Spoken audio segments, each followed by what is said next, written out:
Hello, family. Hello. How is everything? I hope all is well. It has definitely been a minute, a long minute. I guess 2 months since I did my last live video or any video. And yeah, it's just been a lot going on. I hope all is well. I hope all is well. Chime in, whoever just start watching. Hi, how are you doing? This is Black and Indigenous Americans channel, okay? If you're new, welcome. This video is not in any kind of order. I'm just going to freestyle like I typically do. So just bear with me. So today I decided to go shopping. And I'm going shopping because I was looking for something to wear for, job interviews or whatever like that. And let's just put it this way. The stores were like 60 to 70% off. 60 to 70% off discounts on every single item, except for one thing that I bought. And that was mask. I got that from Vera Bradley's store. Anyway, so hopefully you guys can hear me. I'm not wearing my headphones. I have them here on the side. So if someone can let me know if you can or cannot hear me, that would be great. Okay. All right. So it is November the 28th. Can you believe it, guys? We got through most of 2020. We got through it, guys. We almost got through this entire crazy year. Well, it was a lot of things that led up, obviously, to this crazy year, but you know what I mean. So anyway, I am going to call my sister, and she's okay with me putting her on speaker with this live video. So again, I'm just freestyling, and she knows not to use names or whatever like that. So I'm gonna give her a ring-a-ling right now. And I don't know how long this live gonna be, y'all. So hopefully you can hear her, because she got some information that she wants to share with me. Hello, darling. Hello. Okay, so you're live on YouTube, okay? And remember, don't use people's... I can't hear you, breaking up. Remember, don't use people's real names, okay? Okay, I got you. So anyway. What's the name? What's the address? It's Black and Indigenous American on YouTube. Okay, I got you. When you gonna do it? I'm doing it right now. I just started. Okay, I'm coming. Black and Indigenous American. Yeah. Okay. So anyway, you're on the call. It's not like you're going to be on screen. It's not like a video.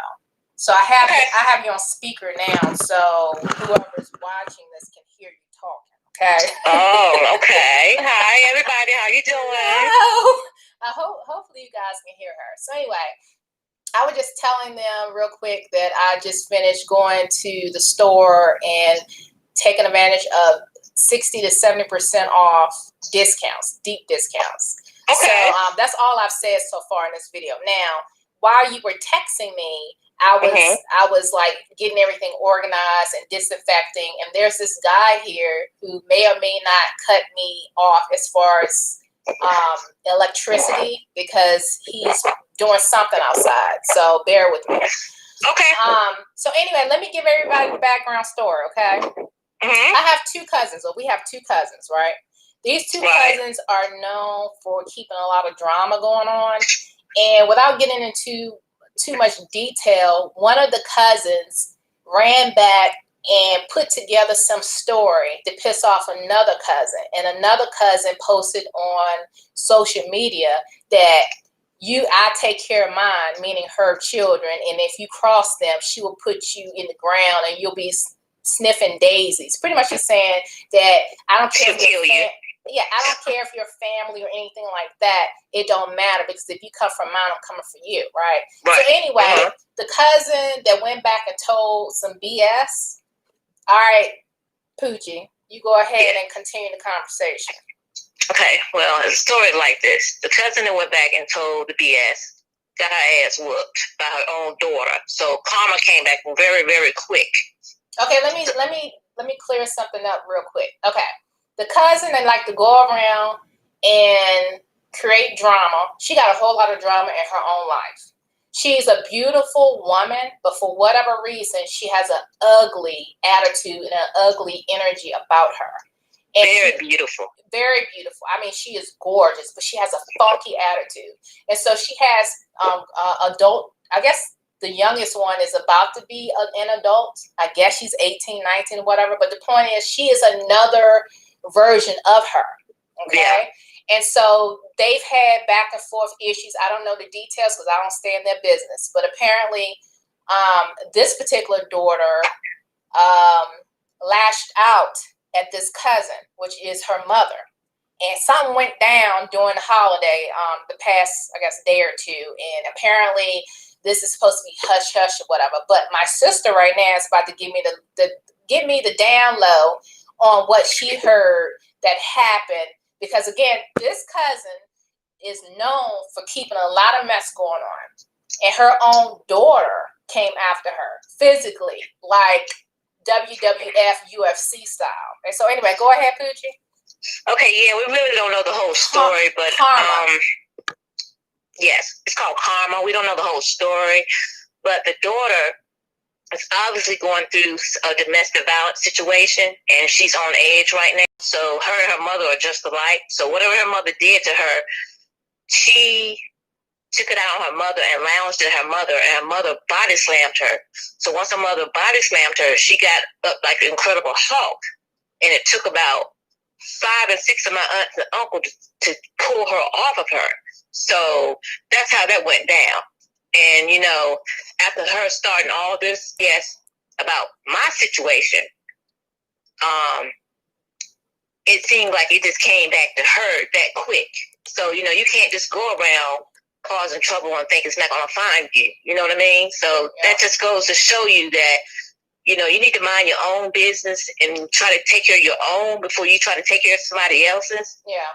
So pretty much, you know, she got what was coming to her because she had no business starting what she did without telling the whole story. She said bits and pieces, you know, to start stuff that would cause harm to a family member. Yeah, like stirring up drama and stuff. And then it's kind of like people out in the streets in the ghetto, right? If you look at them wrong, they thinking like, oh, what you looking at? Oh, you want some? You want a beef? You want to get down?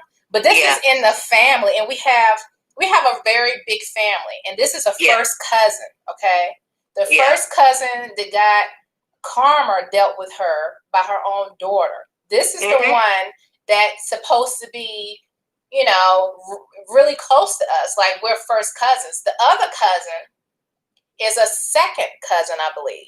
Yeah, she's our second cousin. And then her children are our third cousins, right? So it's a lot of nonsense going on back and forth, whatever like that. But I kind of grew up, you know, I grew up with one of the cousins, and me and her are very, very close.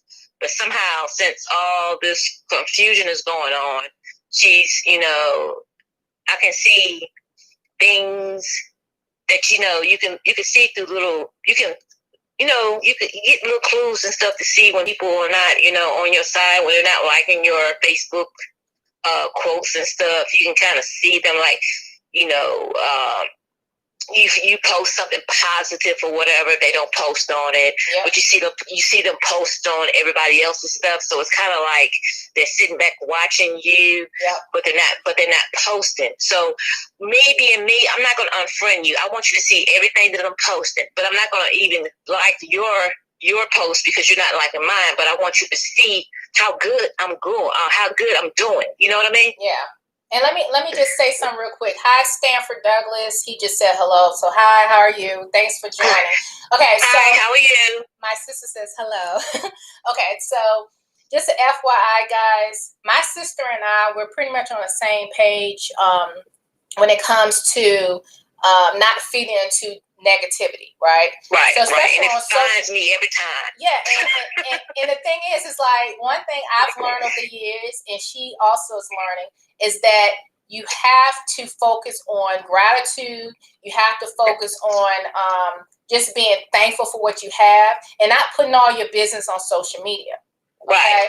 And so what you're doing is as far as the energy you're putting out there, you're actually attracting what you want in life, which is positivity and love and peace and harmony and all of that, instead of putting out trash and putting out negativity and things of that nature. So the cousin that my sister's talking about that they grew up with, she's our second cousin. The other cousin, we didn't grow up with her. I mean, we saw her at family reunions or whatever like that, and she's from like Maryland. So anyway, I'm sitting here thinking that maybe this cousin that got the beat down by her own daughter, the karma situation we're talking about right now, because she keep a lot of mess going on. I wonder if back in the day she was jealous of my sister who's on the phone now, her relationship with the cousin, that now there's a lot of friction going on. I'm gonna say cousin S, the one that my sister grew up with, and then cousin K is the one that got karma done. So K for karma, okay? Cousin K. So I sometimes wonder if cousin K was jealous of my sister and cousin S's closeness when they were growing up.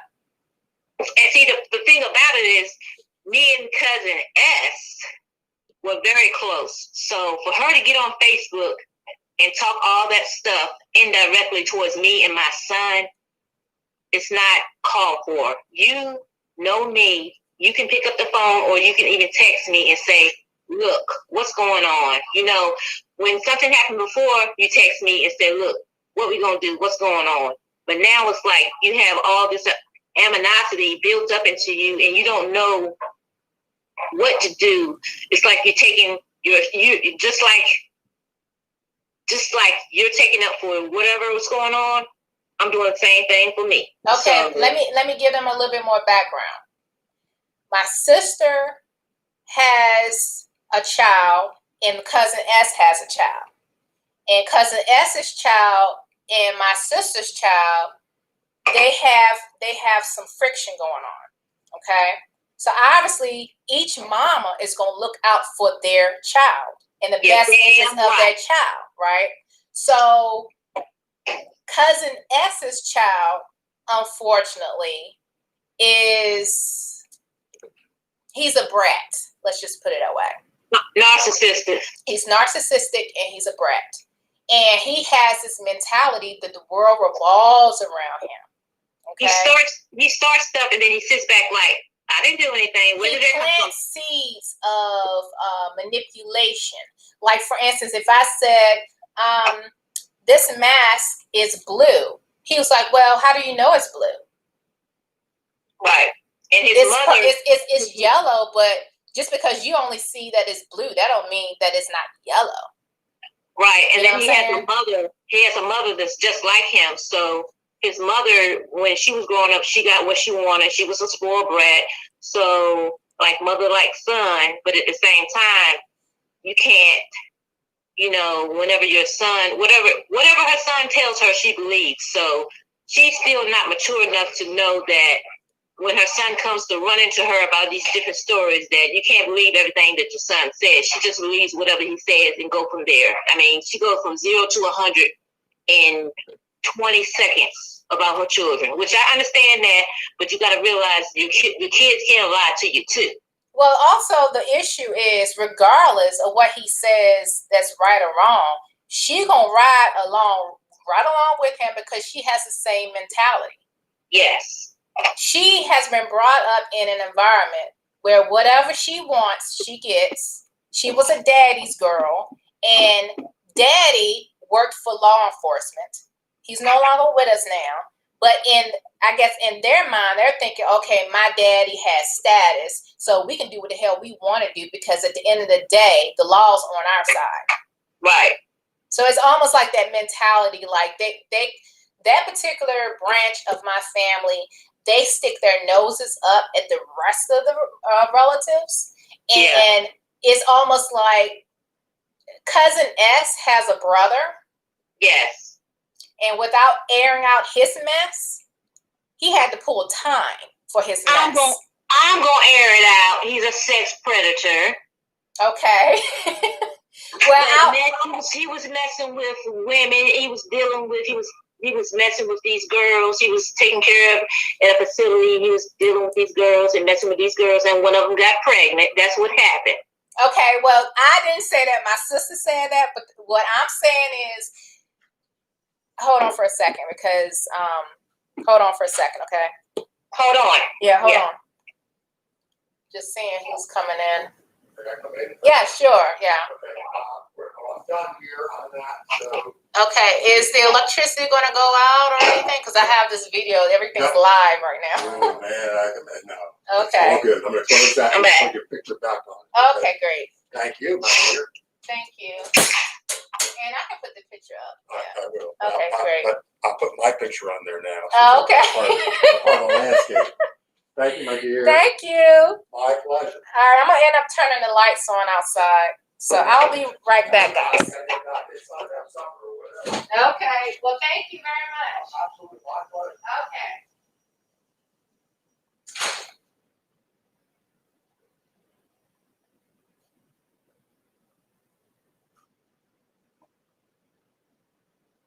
I'm coming, guys. Just give me a second. I got to turn on some lights outside.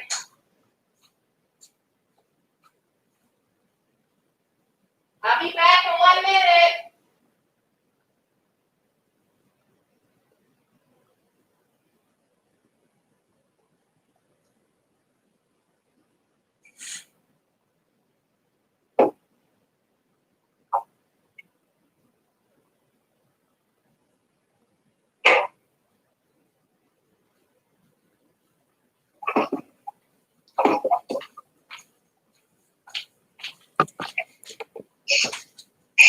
Okay, I'm back. Okay, I'm here. All right. Hi, Shannon, Marie. How are you? Thanks for popping in. Hi, how are you doing? Hello. I'm on the phone with my sister, just so you know. Hi, everybody. Hi. She was just explaining in without giving too much information and names and everything what was going on with relatives and my family over this past holiday.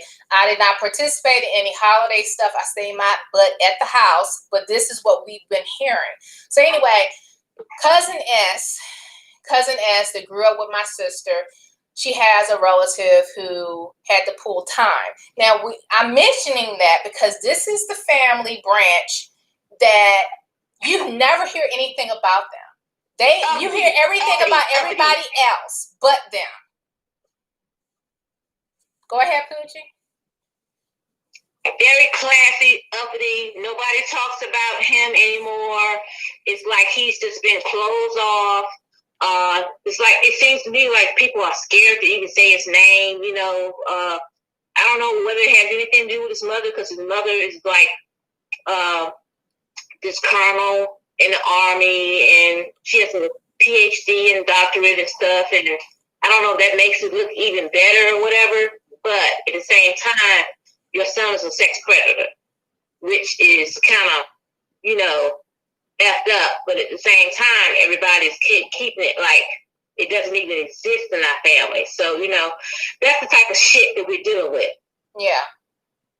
Yeah. And so back to the cousin K, that cousin K for karma, because this is one of the cousins that live in Maryland, and she keeps a lot of mess going on. And again, cousin S and my sister, they grew up together, so they were close.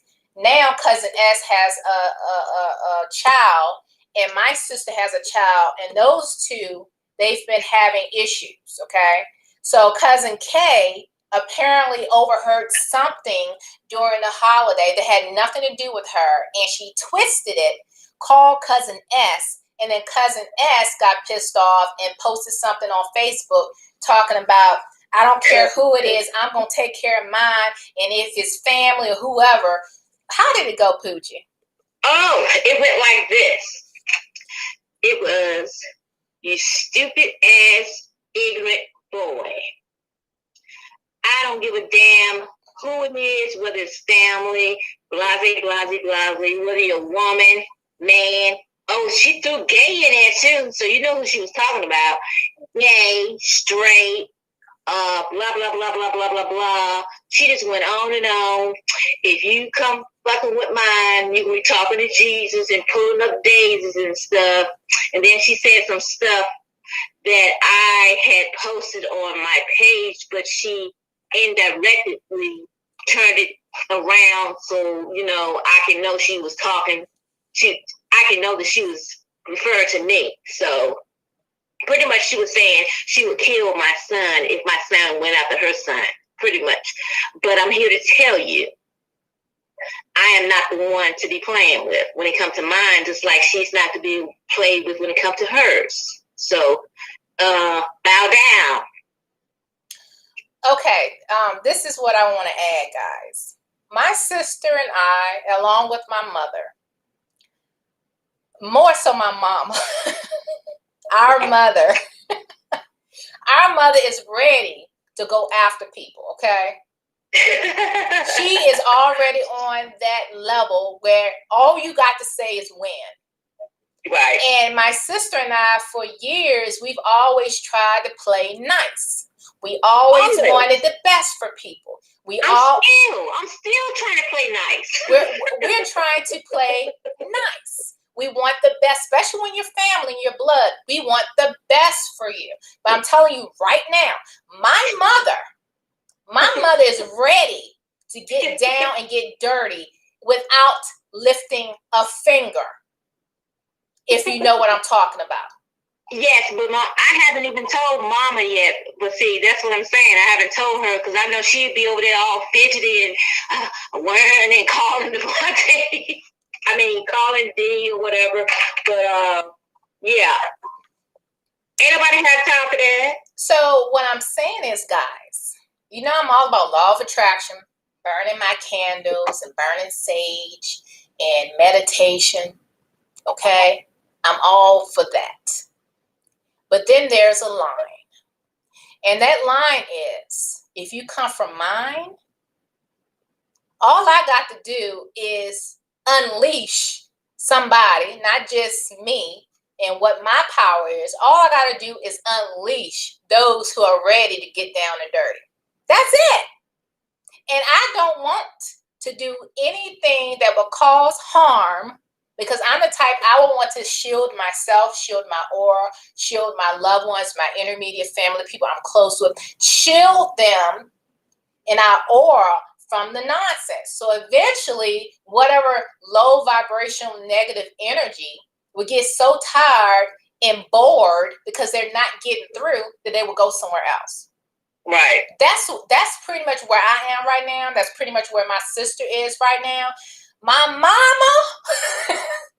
My mother doesn't give a fuck about you. My mama and cousin S's mama never liked each other. Never. All my mama needs is one excuse to go after that ass. That's it. When I say DMX, X gonna give it to you. Gonna give it to you. Gonna give it to you. So anyway, back to my love and light and all of that and high vibrations. I'm just telling you, my mama does not like and never liked cousin S's mother. My mother never liked cousin S's sibling. And when cousin S's sibling was at my mama's house misbehaving, this was years ago, back in the 70s. And my mama tried to call that child out, who's now a grown man. But back then, called him out because he was a spoiled brat. And his mother, which is cousin S's mother, said, don't you touch my son. Don't you mess with my son. Or don't you tell my son what to do. But yet your spoiled brat child is in my mama's house acting a fool. So now the next generation is my mama's grandchildren. So, like I said, all we got to do is unleash. That's it. But we don't want to do that. We want to stay in the love and light category. But people be plucking your nerves, and not just people that you're not related to, but your own damn family. And this is one reason why I stay distant from a lot of them. I love them from a distance. The cousin S, I never really had, any kind of warm feelings about her anyway, because I always thought she was mean. I just never was close to her. We were close, but as we got older, I come to find out that she used to use me for a lot of things, so she can go and whore around with a lot of men and use me as an alibi. Oh, she was doing that? Oh yeah, she was married and she was used me as an alibi that she was with me.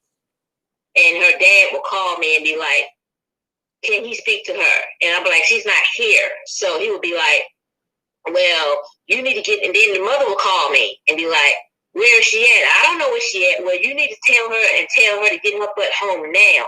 So, I would call her. Of course, I would tell her, "Your mother's looking for you and told you need to come home now because your husband's looking for you." So that's the way that went. Wow.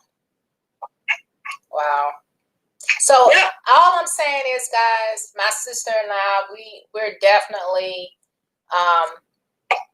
we definitely want the best for people. We want the best for our loved ones, but I love everybody. I love everybody. But there's a line. There is a line. I have a good heart, and my sister would tell you I have a good heart, and I give people the benefit of the doubt. And I have this thing where I just want to choke you till you get halfway out of breath, till you just get almost dead, and then I let you go and I bring you back to life. Yeah, we're all about resurrection around here. We don't want to take you all the way out because I don't want to hurt you. We don't want to take you all the way out, but we will resurrect your behind. So anyway, did you get it? Do you understand now? Is it a clue or anything that do you understand? So anyway, back to us wanting the best for people. Cousin S posted something on Facebook we just talked about in so many ways. We kind of danced around the details because it's no one's business, but you get an idea of what we're talking about. And so now, Cousin K, the one who was trying to create drama and trying to add extra to make it sound to get Cousin S pissed off, now her own daughter, Cousin K, a.k.a. Karma, her own daughter went off on her UFC style, and my aunts and uncle, there's only one person left, right? Well, it's like this. What happened was, She dived on her mother. She dove on her, meaning she jumped on her. Okay. She jumped on her mother from behind. And her mother got a hold to her and body slammed her. Okay. Once the person got up and got a hold to the person, to her mother, it took 5 grown-ups to pull her off her mom. That's a lot of rooted pain right there. Whatever that girl's been dealing with, they're like, that girl is strong. There's something wrong with that girl. I say nothing wrong with that girl. She's just like her mom. And I heard, I don't know because I don't keep up with them, but I heard that them two don't get along. Yeah. And that daughter, Cousin K, Karma's daughter, is the youngest daughter, the one that had the issue. She lives with the grandma. Right, which is our aunt. I really don't think she has issues. I think she just has a figure of speech, and people don't know how to take her. And now that they don't know how to take her, she's a problem. So, because from what I was told, she's very well educated, and now I'm being told something's wrong with her mind. But I really don't know, whether it's something wrong with her mind or something she has against her mother or whatever. But anytime you put your hands on your mother, something is definitely wrong. I would never put my hands on my mama because I'll be 6 feet deep. Yeah, Mama would have put you under a long time ago. Oh, yeah. I have that much respect for my parents. I would never. I mean, even though I might be thinking it, but I would never put my hands on my mama or my dad. No way. Yeah, no. So, kids these days, Yeah, it's crazy. You never know what they have experienced with their parents, though. Yeah, I mean, there's children or grown adult children who do have their differences from their parents, and they may get in heated conversations.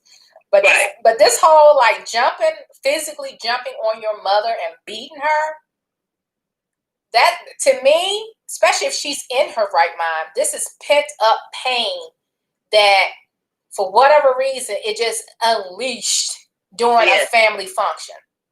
And I don't know if she wanted some like witnesses or something or what. She wanted people to be there to see it. I don't know what was going on. Well, her mother body slammed her. And then once her mother body slammed her, she jumped up and dove on her mother. And it took 5 grown-ups to pull her off of her mother. And from my understanding, she's the size of me, so she's a strong bull. Okay, let me just make sure I'm understanding you. So you're saying that cousin Kay put her hands on her daughter first? No. The daughter came from behind to the mother and pushed her. Oh, okay. And then the mother body slammed the daughter. And then once the daughter got up off of whatever was going on, she dove on her mama, and 5 of the grown-ups had to pull her off of her mama. That's how strong she is. Wow. So I guess my question is, as far as any more information, why did she shove her mother? I don't know. Because obviously this was probably behind the scenes stuff that nobody saw, nobody caught on to, that probably was going on for a while.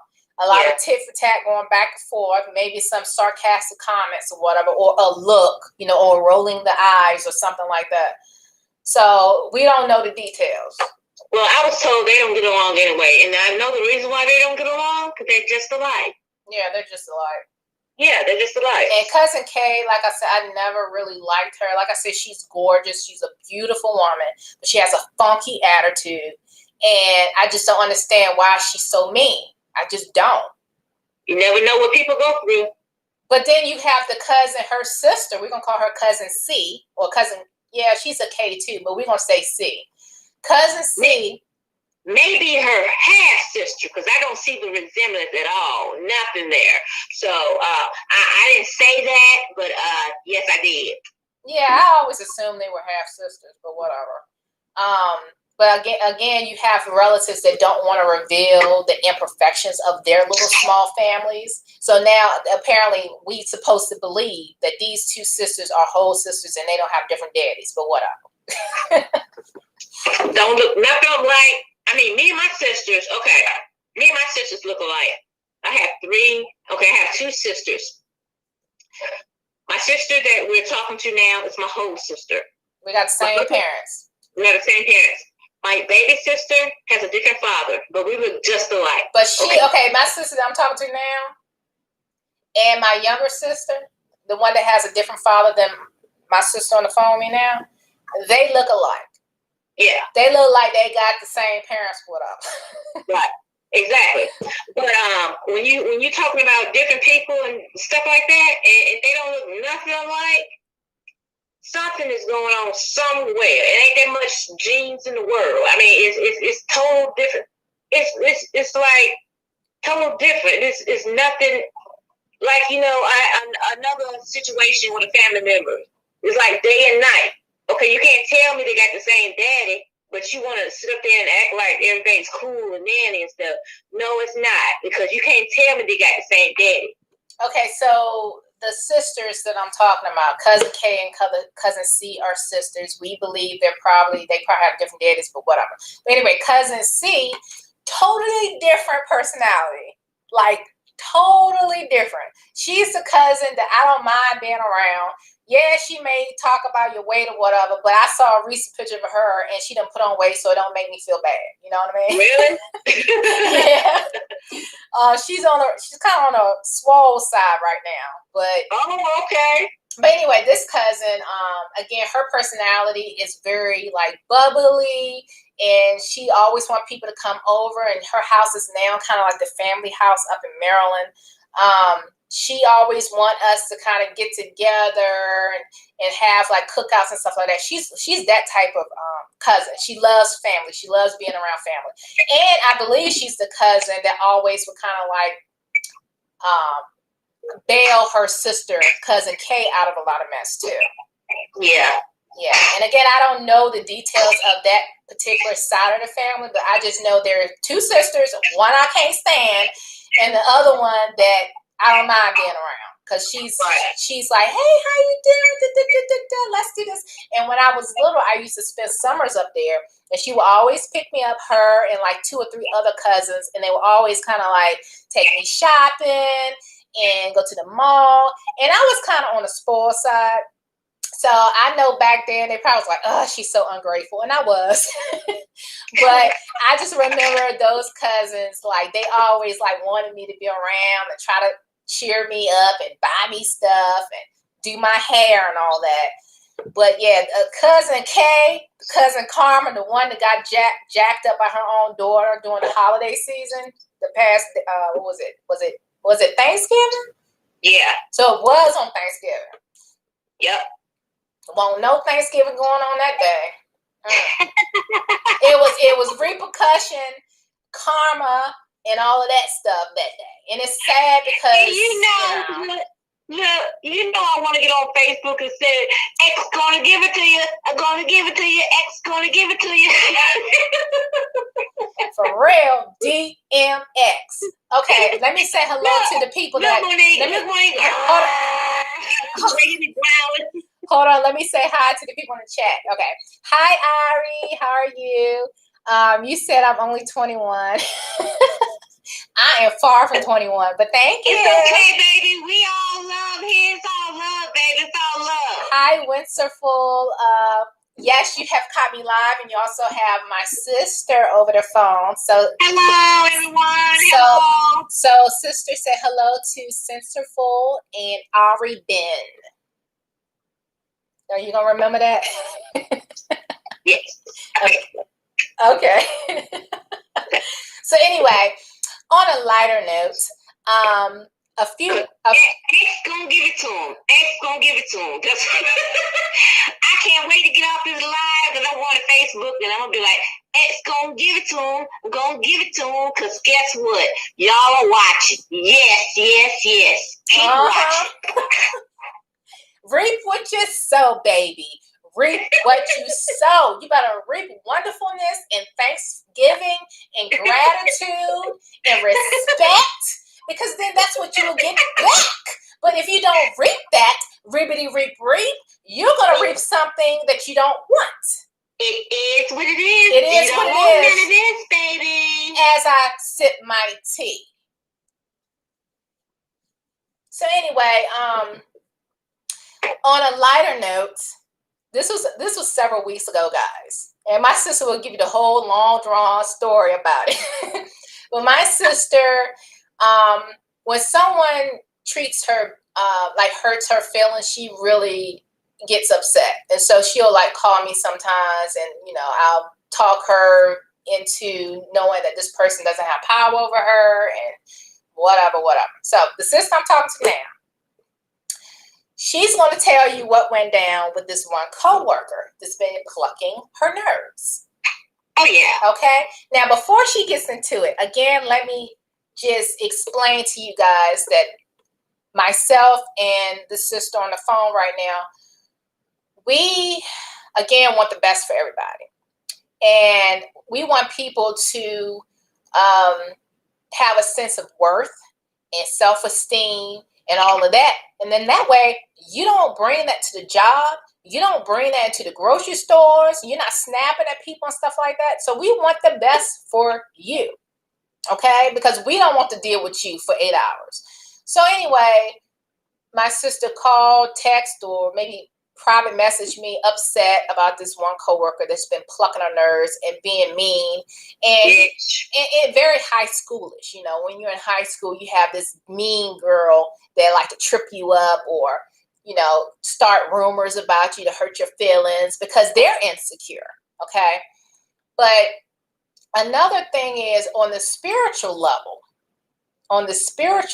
we are learning how we should not spend too much energy and time feeding into that negativity, because the more we do that, the more it attracts what we don't want in life. Like right. We don't want people to have that much power over us. We need to take our power back. Okay. Right.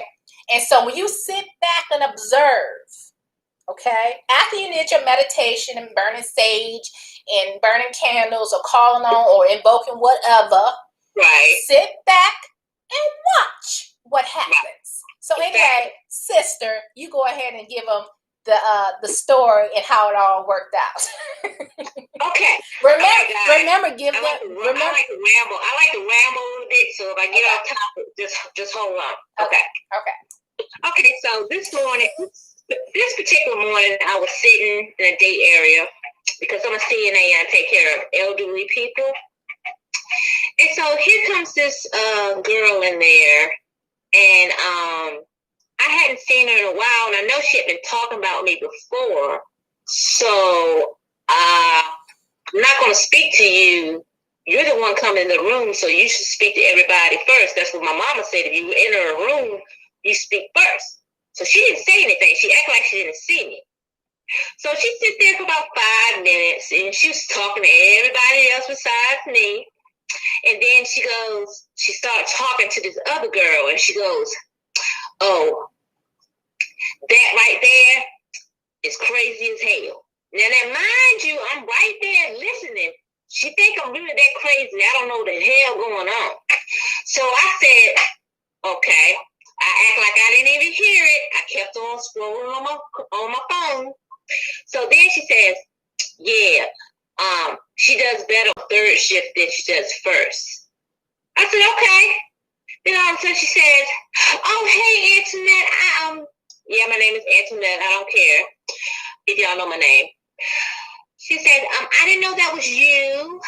And I was like, oh, I didn't know that was you either, honey. And she says, well, how you doing? Told the other girl, watch this. Like, she could play me and talk about me and still grin in my face. So I was like, oh, I'm doing great. So then, then she went on and went on and on and on and on and on. And so it really pissed me off because she was talking about me right in my face.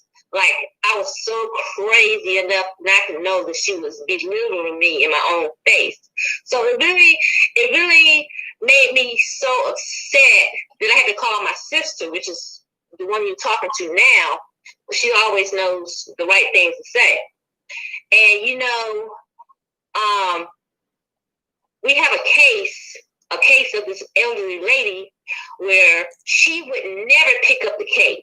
But since she knew I had the case, she wanted to pick up the case just to get on my nerves, so she could see me when I come in and relieve me. So she would relieve me just to look in my face and say, "Hey, boo, how you doing?" That was her mentality. That's what she wanted to do, to get under my skin. So guess what, y'all? She took the case, and don't y'all know, all hell broke. She had a bad night that night. That woman escaped. That woman went outside. She had to chase the woman and everything else. Okay, let me stop you. Let me stop you right there, okay? Let me give them a little bit more information. Okay, so my sister was taking care of this elderly woman who has dementia. And she has the type of dementia where you tell her something earlier in the day, and all day she remembers whatever you told her, and the next day she forgets. Yeah, and she's fixated on something. Yeah, I forgot the type of dementia. It's like, is it sundown or something like that? Oh, sundowners, but once she tells her something, she's fixated on it. So I used to get her ready for the next person that I don't like to come in. Okay, so let me just clear that up. So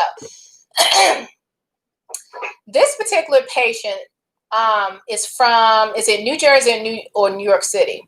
She's a true New Yorker. She's a true New Yorker, okay? So so she had it in her mind that she was going to go to New York City and go shopping or something like that. Yes. And so my sister, what she does is she plays along with her so the woman don't get upset. Because apparently it's best that you just play along with them. And then by the time they go to sleep and wake up the next day, it's like Groundhog's Day. Like they don't remember what happened the day before. But the coworker that was nitpicking and sarcastic and pretty much a bully on the job, she didn't notice about this particular patient, right? So she decided she wanted to, you know how people like a Siamese cat, you know how cats are, they kind of have that sneak kind of look on them, like they want to just like poison you or something. This is what my sister was dealing with. So my sister, okay, you continue the conversation.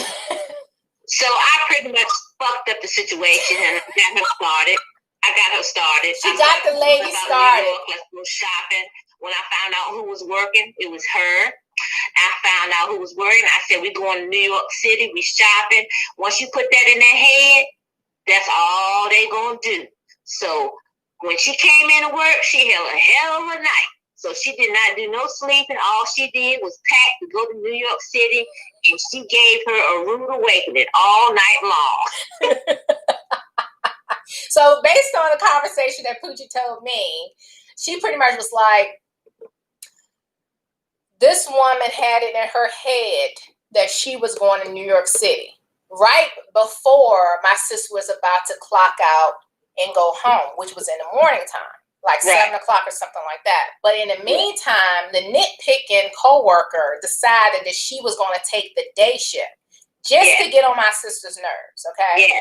But she didn't know that this patient had this kind of situation going on. So what is the code called when you have to have them in lockdown? It's the memory unit. Okay. And that's when they can't, that's when they're trying to escape or whatever like that. You have to have them in a memory unit.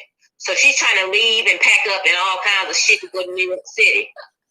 So the point is, the coworker, nitpicking coworker, she couldn't just chill all day. She literally had to work all day to keep this woman from escaping to go to New York City.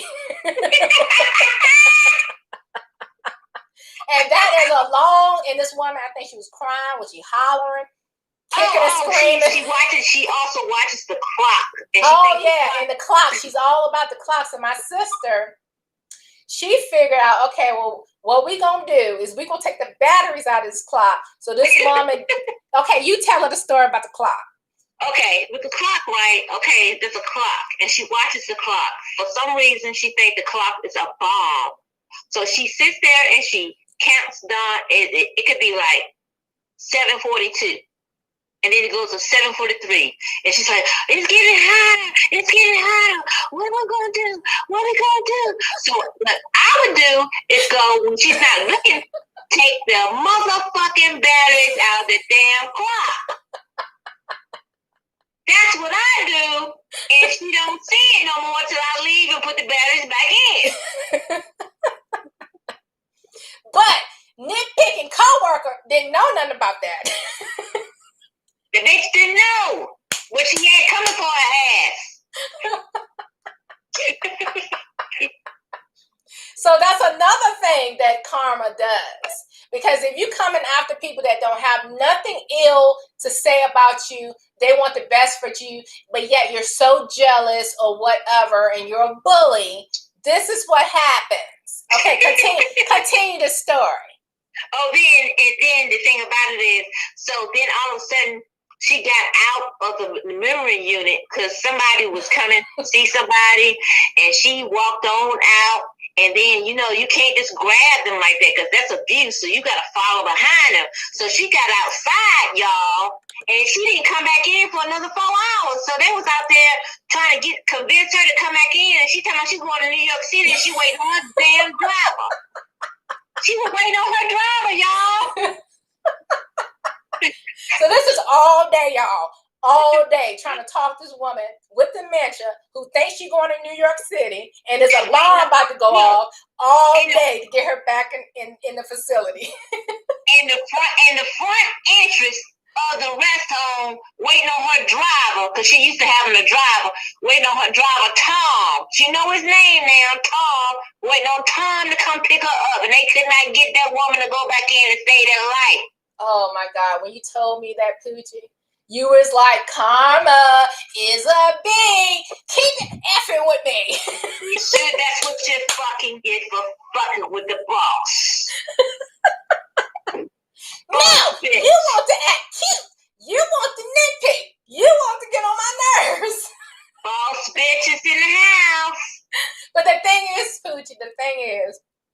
what you told me, you were so upset, and you were like, okay. So hurt. Yeah, you were upset. You did nothing wrong with this woman. I don't know if somebody just didn't like you, and then she jumped on the bandwagon, and then But the point is, it was like she was trying to make you look like you were ignorant, didn't know nothing, crazy. Just and I've been there 8 years. I've never been written up. I get all my bonuses. I get all my raises. Everybody knows. You know what I'm saying? All my bosses know how I am and stuff. And then you want to be spreading rumors, slandering my name. I mean, I can take your ass to court for that. Yep. I can talk to my boss about that. Yep. So I made it known that if you keep on doing that, we're going to the big boss. Well, anyway, behind the scenes, my sister's spiritual guides got pissed off, and they took it upon themselves to teach that woman a lesson. Now, the question is, did she learn her lesson? Is she still nitpicking? Well, I haven't really ran into her. Of course you haven't. I haven't really ran into her, but I would like to see what's going on with her, with her hair and everything and all that. Hold on, I'll be right back, honey. Okay. So anyway, again, that's my sister, my older sister, and she was just calling me, texting me, or whatever about what went down with some relatives up in Maryland and blah, blah, blah. It's just a long, drawn-out story. And this is one of the main reasons why we kind of keep our distance from some of our relatives, because just because you're family does not mean that y'all on the same page. And you have to love them from a distance, and it is what it is. So it is what it is. But you know what I'm saying? I have a good heart. I give anybody chance after chance after chance. But don't play me for no fool or nothing like that, or try to manipulate me and all that kind of shit like that. Because when you start trying to play them games and stuff, like, let me tell you something what's going on now. Okay. How can I say this? No names. Okay. No names. Okay. Can I say I have a sister? Well, they already know I have two sisters, so. Okay. Well, it's a situation where a friend of a sister is contacting me because my sister, so-called, is having problems with her. And she's being paranoid because she thinks my sister is going behind her back, telling lies. Oh, really? Yes. And I'm kind of like trying to take up for my sister in a way, but I don't know the whole story. So now the girl has blocked my sister on Facebook because the girl thinks that my sister is going back telling the woman that has her child that she signed over for custody, lies and stuff, so she can't see her son. So it's about to be on and popping. Okay, is this the Uggs girl? Yes. So the Uggs girl and the one we're talking about, are now having friction. Yeah, I don't know why. I don't know why. Okay. I don't know why, but Uggs girl is upset because Uggs is either being paranoid or whatever. I don't know. Thinks that our sister is going back telling the what's the word I'm looking for? Who do you call the person that's responsible for the child? Guardian. The guardian thing that's going on with her. Huh. Because they have done that before. Huh. The reason why she kind of lost her child, she gave her child up because she was having these thoughts and stuff, and she knew that if she was having these thoughts, she shouldn't have a child at the moment. She said she'd get herself together and she'd get her child back. Now they don't want to give her child back. Okay, so in the state of North Carolina versus Virginia, when the biological mother is back on her feet or whatever, right? Are the courts more lenient towards the mother? Or okay, so it's kind of like if a mama changed her mind at the last minute that she don't want to give her baby up, the courts will go along. What she did was she gave the baby. She has a mental illness which is controllable right now, and she was having these thoughts which she told me about, and I told her she did the best thing she could because she didn't want to harm her baby, so she gave her child to someone else until she got her thoughts together. You know what I'm saying? And was this legal in the courts? Yes. Okay. All right. So now that she's got herself together halfway, they won't even let her come around the child, go visit the child, none of that. So now she's going the opposite direction, like back on drugs and stuff. And she called me every day. You understand what I'm saying? So that's been her trigger pretty much. Not being able to mother her own child. Right. Okay. So now she's back on drugs. She called me. She's like, F your sister's going back telling blah, blah, blah, blah, blah, blah, blah. And I don't know if the girl is paranoid or whatever, but, she's like, I don't know if I'm paranoid or not, but I think your sister's going back telling such and such like she did before about me. Like she did before. So this ain't the first time. That's what she said. And so she was high, and I was trying to talk to her and stuff, and I said, you need to get yourself together and get your apartment and a job and stuff like that. Then you can get your son back. I said, right now you can't get your son back. And so she blocked our sister on Facebook, and it's been a lot. She's told everything on our sister. Okay. Stuff that I didn't even know about, but it's all good. She put all that on Facebook?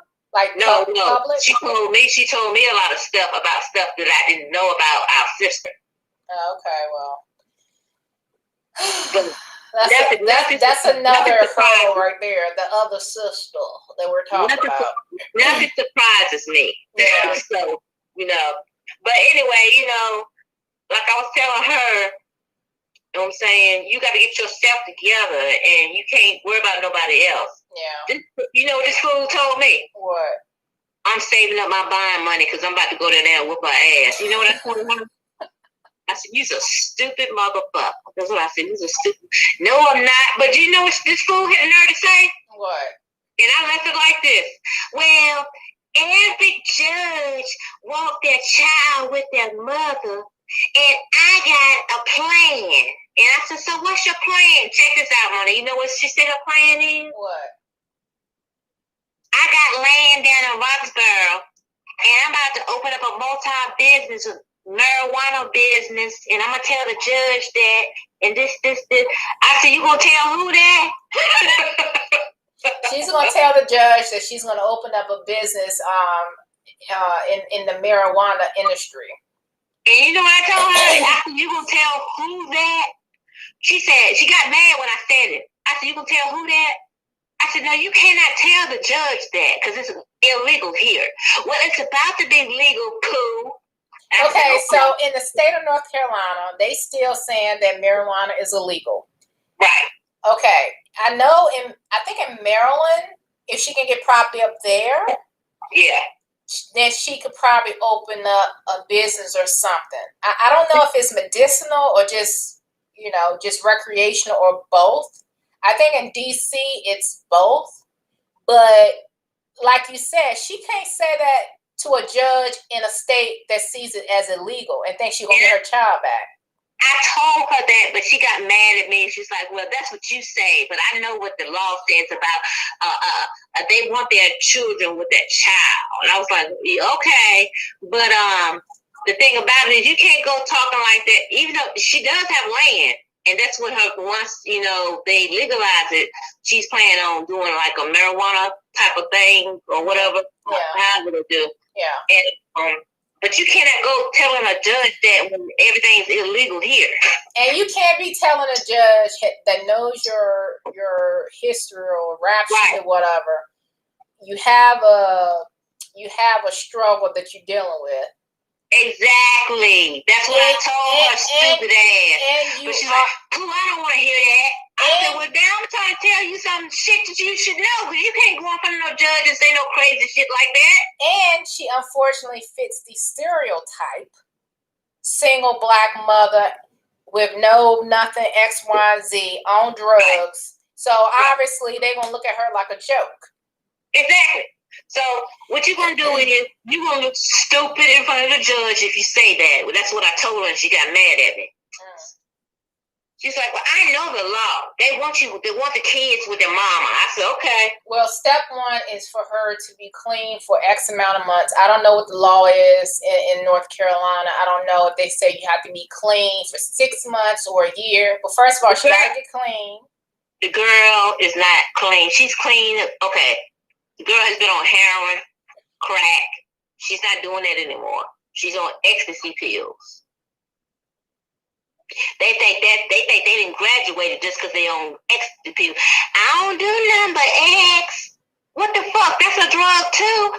I know, right? Like, so there's categories of what they think is a drug versus not. Yeah, I would never do crack no more. I would never do heroin no more. I just do X. Well, in the court of law, when you have innocent children involved, ecstasy is not going to cut it. It ain't going to cut it. That land that you have, that you're planning on opening up a marijuana business, ain't going to cut it. Ain't going to cut it at all. And of course, in her mind, like you said, if she's under the influence of something. Yeah. Got mad at me. I started cursing her ass the fuck out. I said, Nisha, are you listening to me? Well, I don't want to talk about it. That's not the reason why I called you, because you ain't listening to what I'm saying. I said, I'm trying to tell you as an old coon that you don't tell that to no motherfucking judge. Yeah. And I mean, she just gonna have to get clean according to the law, okay? According to the law, get clean based on that. Show proof. I mean, she been to rehab. She went to rehab, and she did get off of crack and heroin. All right, but it's still not clean though. She's still not clean though. You're still on ecstasy and shit. And she called me tripping. Oh, your sister, this. Every time I pull up, your police pulling up behind me and stuff. I don't know if I'm paranoid or not. I said, well, Nisha, what the worst stuff that got to do with you? I mean, when it seems like every time I turn around, when she called me, I'll pull up, here come the police. Remember no names, okay? Remember no names. Okay. So I guess my question is, what are the side effects of ecstasy? Like, do they actually envision, or you know how some people hallucinate? Like, is she seeing stuff that she think that our sister is doing? I know. You know what? Once she told me that, I looked it up. I want to know what the ingredients is for that shit, and I think it's everything in it. I'm not sure. I still haven't got the real deal of what's in it. Yeah. But she told me, she's like, well, it's good for PSTD. I said, I got PTSD. I don't want that shit. It's unfortunate and sad, but hopefully she will get the help that she needs. And a lot of it's spiritual. So, I don't know what's attached to her or her family, and all that. Her mother died of HIV. Okay. So, and then she just found out that her husband is not a faggot. How can I put this? He's gay, or is he bisexual? He's bisexual. Okay. So that tricked her too. So she was good. When she brought me my Uggs and shit, she was clean. Yeah. She was doing good. She was talking to me. Poo-poo, that's my baby. Next 2 days, she called me. She said, I need to talk to you. I just found out he's bisexual, and I need to go to the doctor, and this. I can't deal with this right now, poo-poo. Next thing you know, I talked to her. She's slurring and shit. That sounds like heroin, though, if you're slurring, right? Exactly. I ain't stupid. I won't go on shit. I won't go on yesterday. All right, hold on for a second. Hold on. I'm live on a video, okay? All right, well, I'm going to have to cut this phone call short. Okay. And I'm in my video on YouTube in a few minutes. But thank you for sharing, sister, all of this information. And everybody listening. And I will talk to you in more detail with names later, privately. Yes, ma'am. Thank you guys for listening to our crazy conversation. Say bye to my sister. Toodles. Toodles. Toodles. Okay, I'll talk to you later. Love you. Bye. Love you. Okay, bye. Guys, that again was my oldest sister giving me the scoop on what's been going on. And yeah, it's a lot. And this is one of the main reasons why I keep my distance from some relatives, even relatives that are close to me as far as by blood. It's just a lot of drama, a lot of nonsense. You know, people are under the influence, in trouble with the law. I don't need that in my life at all. I just stay in my corner, do what I need to do, and I have enough on my plate to be dealing with someone else's nonsense. But yeah, so that's pretty much what this video was about. I hope you guys had a successful time with family the past few days. I hope you guys practice social distancing. Part of the reason why I didn't go anywhere was because I did not want to be in situations where I would be in small space with people who are not being responsible, are not wearing a mask, and all of that.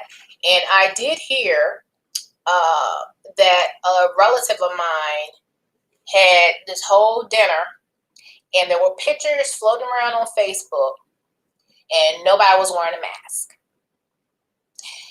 And you wonder why I stay to myself. And you wonder why I don't show up to stuff. Because if I'm going to show up to a family function, number one, I want to make sure people are being responsible.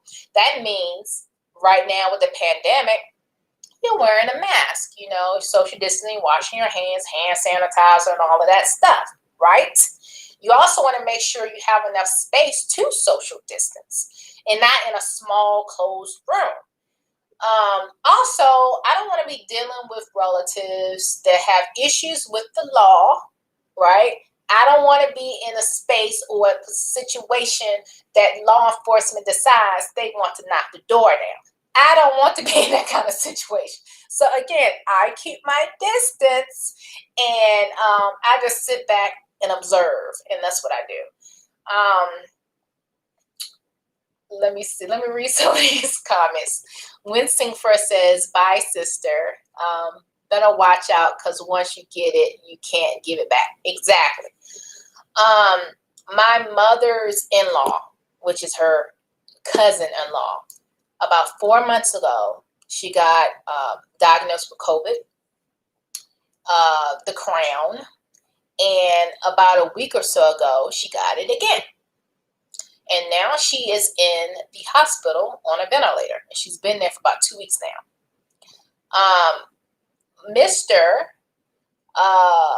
His brother-in-law died from it. And his niece had it, but I think she's okay now. His kid's mom had it, and I think she's okay now. It took her a while to get back on, you know, her feet or whatever like that, because she was feeling kind of bad, but I think she's okay now. Another relative that I know got it. So yeah, people are getting it, and even though I don't know anyone directly or close to me that died from it, but I know other people who are related to people that died from it. I might have mentioned in a video before, maybe over the summer, a set of twins I went to school with. We graduated from high school together. Their mother passed away from complications from the crown. She was in this nursing home, and maybe some of you guys are from the Virginia region or Mid-Atlantic region. You probably heard of this this facility, nursing home or whatever facility, and they had an outbreak of over 60 people that had it, and it was in Henrico County, which is in the Richmond area, Richmond, Virginia. Her mother just happened to be at that facility, and her mother just happened to be there and fell victim of it and passed away, unfortunately. I'm not sure what happened, but another high school classmate lost her daughter. Her daughter passed away a few weeks ago, and her daughter was like, she was a teenager. She wasn't an adult or anything like that. But I was like, I'm not going to ask questions because she's not saying what happened. But it just, to me, it seems like the crown may have had something to do with that. And again, you know, this is her daughter, and she probably didn't want to put too much out on social media. But there was this suspicious, she had some suspicious type issue going on, and she rushed her to the hospital, the ER, and the doctors couldn't figure out what was going on with her. And within days, she died. Right. One of my associates within the Indigenous American community, she had cancer, and she got enough money saved up where she can go to Mexico to get treatment. Literally, guys, literally. She had posted videos of her on the plane. Before she got on the plane, she seemed like she was in good spirits and everything. She didn't look like she was weak. And literally a day later, we found out that her heart stopped or something like that. When they were, I guess they were giving her the first round of whatever their alternative medicine was. Her body just gave out on her. I don't know if that had anything to do with crown or what.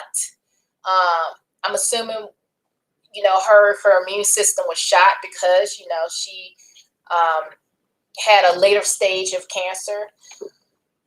So that was another blow.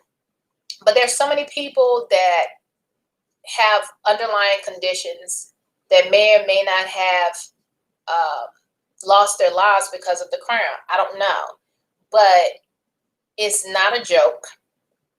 People need to take it seriously. Now, there is talk that after, you know, Turkey Day or whatever, into, you know, the December holidays, Hanukkah and Christmas or whatever, New Year's Day, New Year's Eve, people gonna forget about the crown, and people gonna get lit. And lit meaning get high, drinking and having a good time, and it's as if crown never existed. Like it just like went away. And I'm not trying to make light of it, but what I'm saying is people need to take it seriously. And those who got it the first time, they need to understand that this is not the chicken pox, and you can get it again. And so, and also there are some people, the crown affects them a bit more rough than the next person. So that person may have residual effects of the virus, you know, having problems with their lungs, or, you know, memory loss or whatever, right? It just doesn't go away and doesn't leave an imprint. So you know, you have that mentality too. People thinking like, well, I already got it, so I'm good, right? Or I had it and didn't know, so my immune system is strong or whatever. But guess what? You have grandma, granddaddy, Uncle Lee, or Aunt Joe or Joanne or whatever, who do not have strong immune systems. They just don't. And so whatever they're dealing with, it just speeds up their life expectancy. It speeds it up where, you know, they could have been around for 3 years. Now they're out within a week. So you just have to just be considerate. Even if you don't believe in the stupid mask thing, just put the damn mask on anyway. Just put it on out of respect for your neighbors, out of respect for your family members. Even if you don't believe in whatever, just put the damn mask on. And of course, you can't put the mask on while you're eating and drinking. And of course, when you're around relatives and loved ones, family, friends, what have you, when you're around them, and especially if you're in an environment like Thursday, right, Turkey Day, people are eating. And when they're eating, they don't have the mask on. And they're laughing and all of this stuff. And so all I'm saying, guys, is that I just want you guys to stay prayed up, obviously. Do what you need to do spiritually. Not to be afraid, because I'm not trying to cause people to be upset and afraid, but just be responsible. Just be responsible and just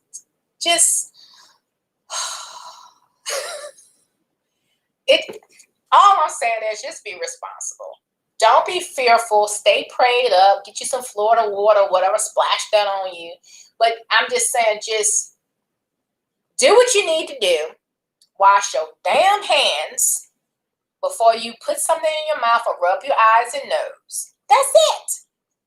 This thing is airborne. So if both people are wearing a mask, you have less probability of getting anything. There's different strands of this thing, right? Some strands are stronger than others.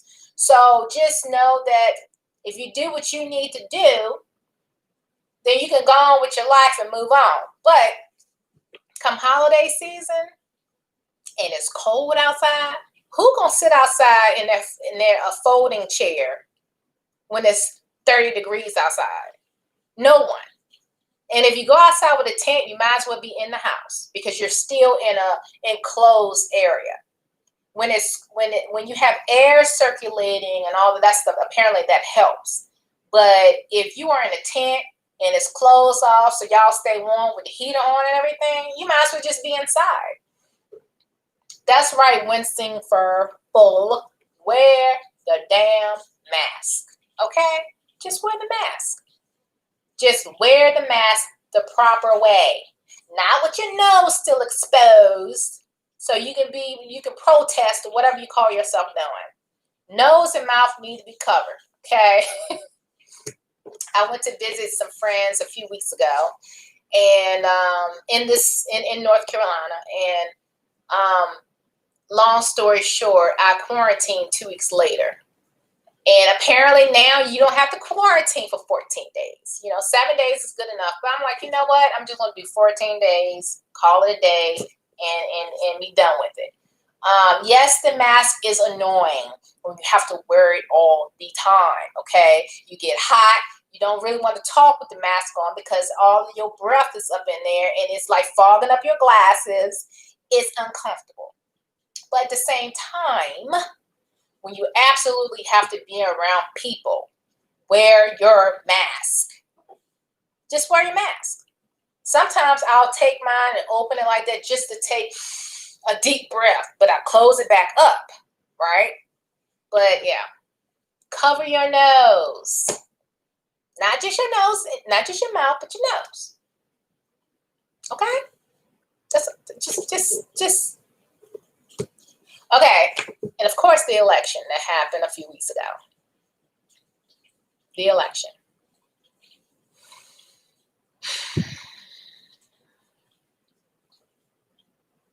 I literally had to turn off the TV. I literally, made an effort not to watch news networks. I stayed off of Facebook and other social media hours at a time. Like I would go like 5-6 hours and not even look at social media, or 5-6 hours and not even pay attention to the TV. That's what helped me. I meditated. I wrote in my journal. And when I say I wrote in my journal, like I was writing in my journal how the election was going to play out. I did my 369. I mentioned to you guys before, as far as gratitude, writing in your journals, whatever you expect in life. Write it out 3 times in the morning. Write it out 6 times mid-afternoon. Write it out 9 times in the evening. Now, granted, I didn't do that every day, but that's what the 369 is. Look it up. I'm still trying to understand it. It has a lot to do with Tesla and numerology and stuff like that. But apparently that's supposed to speed up whatever you are writing in your journal to manifest. And so I took it upon myself to like really get into, like I said, meditating, writing out what I expect in my journal, burning sage, burning candles. I mean, I was just like, and then it was a full moon on what was it? It was a full moon October the 31st. Yeah, it was a full moon. I had my crystals charging in the full moon, and I was cleansing my crystals with my sage. And I was doing all of this stuff to just focus and center and be present. Because one thing about the media, whichever network you're watching, it is very stressful, and it's just stressful, and things that you cannot control, you need to focus on what you can control, and to just get centered and focus on that moment. Have full of gratitude.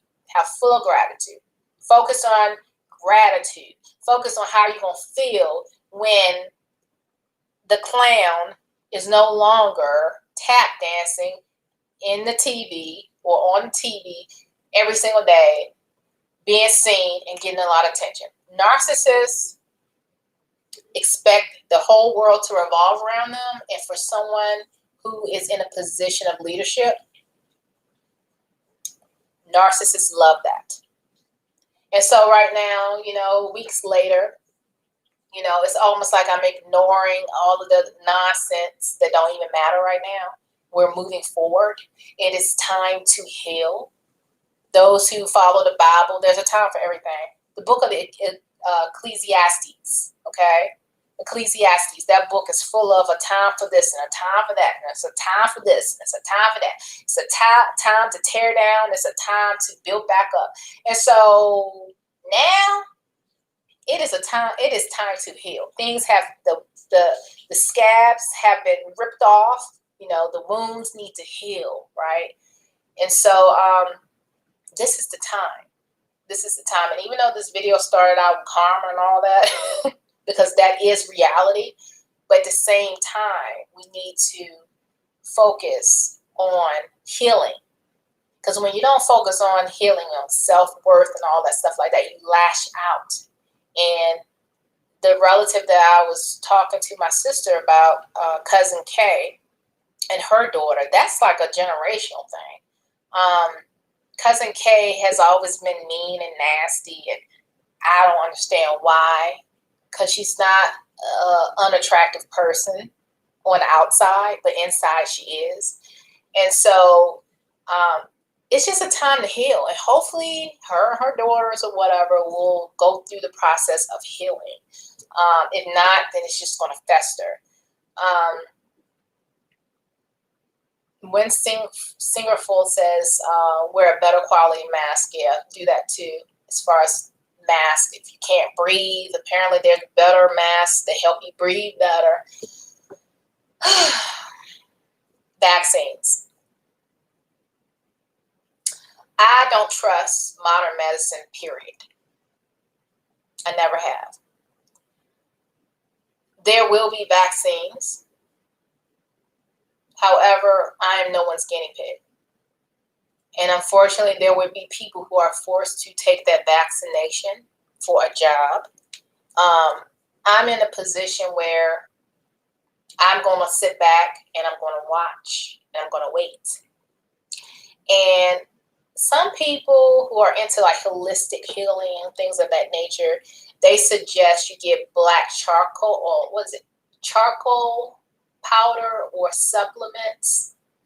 So if you have to get vaccinated, you can take that prior to getting vaccinated, like maybe a day before, and drink a ton of water, get the vaccination. Then after that, you take more of that charcoal, activated charcoal, and then drink a ton of water to flush it out. So apparently, whatever you're being given, the black, well, not the black, but the charcoal, activated charcoal is supposed to pull it out of your system and flush it out. So I bought me some on Amazon, maybe like 3 or 4 months ago. And I haven't taken them yet, but if I'm in a position where I have to take a vaccination, then I'm going to prep myself with the charcoal, the activated charcoal, and flush it out. But it's coming. It's coming. And ultimately, we do want to get away from the nonsense with this whole pandemic, and we want to not have to deal with what we're dealing with. And it may be another year or two of this, guys. Like this may not necessarily be over come January 1st, or when they have the first round of vaccinations that people can take. I just feel like just be prepared for another year or two of this. Vaccinations backfiring. And I'm not going to be anyone's guinea pig. So like I said, I'm going to sit back and watch and see what happens. Yeah, I already said he's not taking no vaccine. Yeah. And again, if you're in a position where you don't have to answer to an employer and or the public school system or whatever, or now I'm hearing about the whole travel abroad. Like if you can't prove that you got vaccinated, then you can't travel to certain countries. This is what I'm hearing.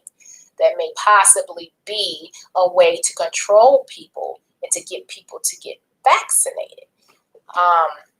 We shall see. Now, I do have my passport. I got that renewed over the summer. But at the same time, that could cause some issues if they require people to be or show certification of getting vaccinated in order to travel abroad. I have no reason to travel abroad. I mean, I'm Indigenous American and I'm also African American. I was born and raised here, so Virginia is home for me. But, you know, if push kind of shove, you have to escape for whatever reason, go somewhere else. That could be an issue when you have to show your papers to get out of here. But yeah, you never know. Things like that happens. History, unfortunately, does repeat itself, and a lot that has been going on is very, very similar to what has happened in the past throughout history. So, you know, when things happen, just know that it has happened before, and this is nothing new. They may call it something different, but this is nothing new. Let me see what else I gotta say, guys, before I end this video. Oh, I am wearing a t-shirt. And I'm going to move, hopefully this camera will stay put, but I'm going to move the screen down so you can see it. And hopefully it's not backwards for you guys as far as live. I think once this is posted for other people to see, then it won't be backwards. But anyway, this t-shirt I saw on social media, and I said I had to have it. This person modeled it. It's black, so it's BLKNDN. So Black Native, or Black Native American. Oh, no, sorry, Black Indian. NDN, Black Indian. It says part stolen, part robbed, All American Survivor. So I got this t-shirt, and I also have a hoodie with the same message on it. Back in September, I bought it. So actually, I bought it on Juneteenth. And so this is a t-shirt I have. I absolutely love this t-shirt because this t-shirt pretty much represents me and a lot of other people. Black Indian, aka Black Indigenous American. So yeah, let me show you again. Black Indian, part stolen, part robbed. All American Survivor. That's us. For real, for real. And I'm also sporting a new necklace set here I got. This is black agate. The stone is wrapped in copper. And I got the bracelet here, which again is black agate. The ring. I absolutely love the details of this. You can find the artist on Facebook. His name is, let me see, let me get his information. You can find him on Facebook. He has an Etsy store too. So his name is Air, that's H-E-I-R. Hopefully you got something to write with, guys. H-E-I-R space Theodum. T-H-E-O-D-E-U-N. T-H-E-O-D-E-U-N. He's on Facebook. He has an Etsy store. You check him out. He got a lot of his, and he does custom designs. However way he feels it should be. Like, for instance, these were, they're not raw stones. They are beads, pretty much. And so he was able to kind of like wrap, let me see, let me show y'all up close. He was able to wrap the copper around the beads. And I thought it was absolutely gorgeous. I love it, love it, love it, love it, love it. And the earrings too, guys. So he did this set for me for like $65. I absolutely love it. I'm in love with copper anyway. And then the black agate, this is my first time wearing black agate. Because I always like, black tourmaline, like protective stones. And so when I found out about black agate, it helps with your balance and stuff like that. It's also a protective stone. And then one thing about copper, like I said, I love copper. And where I'm from, copper was minded. Did I say that right? They're like copper mines all over the place, like old copper mines where I'm from. Also, one thing about copper, let's go back to I want to show y'all what I'm talking about. Hold on. One second here. I'm going to end this video probably about 6:30, so I'm trying to hurry up and get my thoughts out before I end this video. So, like I said, I'll probably end it about 6:30. But anyway, copper. This is what I found about copper. When it comes to minerals and alchemy, you don't know what alchemy is, look it up. But copper, it invokes love, balance, feminine beauty, and artistic creativity. Those are like the beneficial elements of copper, the mineral. But again, I didn't know all of that. I just like copper. I like to wear copper. To me, copper is very much close to minerals, jewelry, and things of that nature that indigenous people not only wore, but they found value in it and they traded it where I'm from to different indigenous tribes and things of that nature. So copper is definitely something that where I'm from is has a lot of history. So let's see before I move on. So anyway, this is the set again. It's the necklace, bracelet, earrings, and the ring. And I got it for $65. And he freestyles with his design, just so you know. You can always go online on Facebook and also his Etsy store. Whenever you go on Facebook, you'll see all of that. Or you can contact him and he'll give you that information. But he'll tell you, like, you know, with the raw stones, he can really jazz it up. But I end up getting these beads. And again, they're black agate. So real quick. I went to Roanoke Island in North Carolina, and I went there a couple of times to just kind of look at the location of the Freedom Colony. And there's a location, they were not quite sure exactly where the location is, but they did put like a memorial there. And it says, "First Flight of Freedom. Former slaves give thanks by the creek's edge at the site of the island. Quote, if you can cross the creek of Roanoke, you will find safe haven." So just so you know, guys, Roanoke Island once upon a time was known as a safe haven for African slaves, or just slaves in general. If you could get to Roanoke Island, which was the Union had control of that.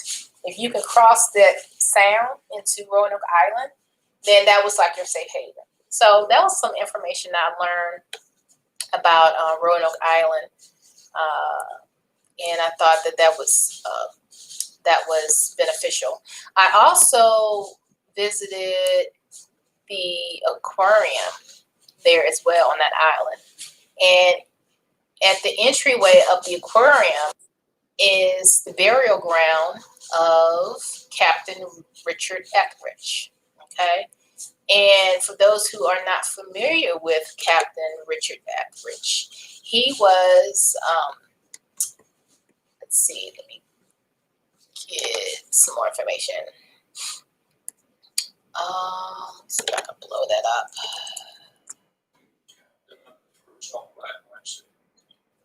He was the captain of the first all-black life-saving team. And one thing about this region on the coast, there were a lot of shipwrecks. And with that said, they needed life-saving stations. So whenever there were ships coming to shore and they would have, you know, wrecks or whatever, they had teams of guys who would go out and rescue them. So Richard Etheridge just happened to be black, and he was a former slave as well, and he was a former resident of Roanoke Island, in particular the Freedman Colony. So there's a lot of rich information and history here, and a lot of it's kind of hidden and or it's not exposed as much as other monuments and landmarks and things of that nature. So you kind of have to really pay attention and dig for information like that. But I had the honor of going to, again, the aquarium, where at the entryway, not only was his burial site there, but his wife and his daughter and his granddaughter are buried there. So I paid my respects there. And let me see. So again, if you're ever on Roanoke Island, North Carolina, I would suggest you go to Manio. That's on the north end of the island, and that's where they have the aquarium there, and they also have where the Freedman Colony is.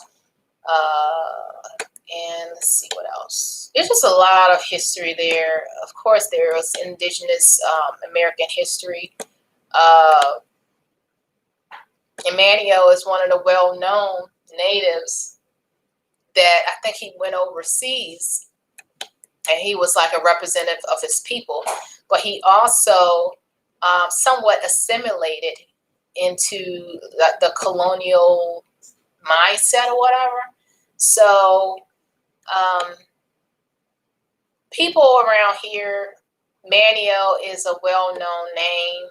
It's not only town, one of the towns on Roanoke Island, but the schools are named after Maniel. And again, just do a quick Google search or Wikipedia or whatever of Maniel. And he was one of the famous natives out this way. Also, there was, let's see, soldiers from the 36th United States Colored Troops, which included freedmen from the Roanoke Island, played a significant role in the Battle of Petersburg. Let's see. I'm trying to read this real quick so I can end this video soon. And what I did was I took pictures of some of the things that I saw in the museum, because there was like a small exhibit about what happened at the Freedmen Colony. And so I wanted to read this to you guys real quick. In the spring of 1863, Union Major General John Foster instructed Army Chaplain Horace James as superintendent of blacks in North Carolina to settle freed people on the unoccupied lands and give them agricultural implements and mechanical tools, and to train and educate them for a free and independent community in order to organize a large number of the formerly enslaved from a camp into a government-sanctioned colony. James eagerly accepted his new duties and set about creating what he described as a new social order that could be a model for other colonies across the South. Freed people were given plots of land on the northern end of Roanoke Island on which to build a home, and starting in 1863, missionary teachers from the American Missionary Association and the National Freedmen's Relief Association arrived to help with their education. So if you guys don't know this already, missionaries played a large part in assimilating non-white people. So they also did the same thing with indigenous Americans, more so like Catholics or whatever. They tried to not only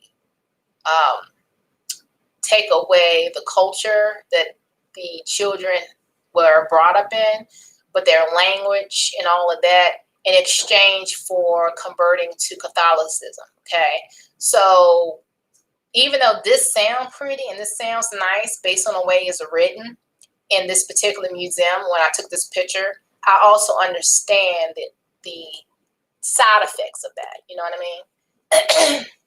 Anyway, also during this time, President Abraham Lincoln authorized Brigadier General Edward A. Wow to raise volunteer regiments composed of freedmen from North Carolina. At least 139 were recruited from Roanoke Island for the 35th, 36th, and 37th United States Colored Troops and served in Virginia and Florida. Okay, so I did. And Richard Etheridge was captain in the army, not just the life-saving station, but he also was a captain in that army as well, which was colored troops. I want to read a little bit more about the Freedmen Colony in the Roanoke Island. As soon as the Union troops captured Roanoke Island, formerly enslaved refugees sought freedom behind Union lines. Vincent Collier, the Colyer, appointed by Burnside as superintendent of the poor in the Department of North Carolina, description the arrival of one such group. Let me just make this bigger so I can see it. A party of 15 or 20 of these loyal blacks arrived in a dingy in front of the general's, which is Burnside, headquarters. They were a happy party, rejoicing at their escape from slavery and danger, and at the hearty welcome which was at once extended to them by the officers and men of the New England regiments. And so that was a quote. So that's the end of that quote.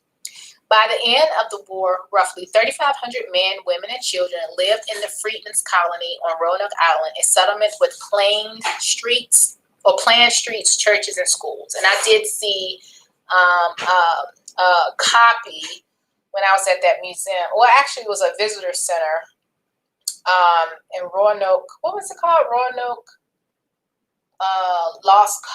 was it Lost Colony?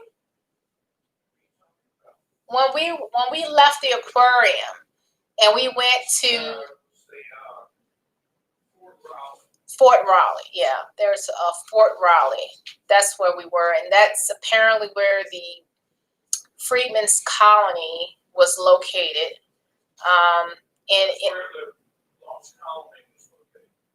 That's where the Lost Colony was located? Okay. That's where the Lost Colony was located. But the question is about the Lost Colony is, where did these people go? That's the mystery, right? Yeah. So they were located in Mania on the northern end of Roanoke Island before they took a missing. But in the same location, there was also the Freedmen's Colony. And of course, indigenous people too, because they were there before everybody else showed up. So that area right there has a lot of history. So that's something that I kind of was like looking at.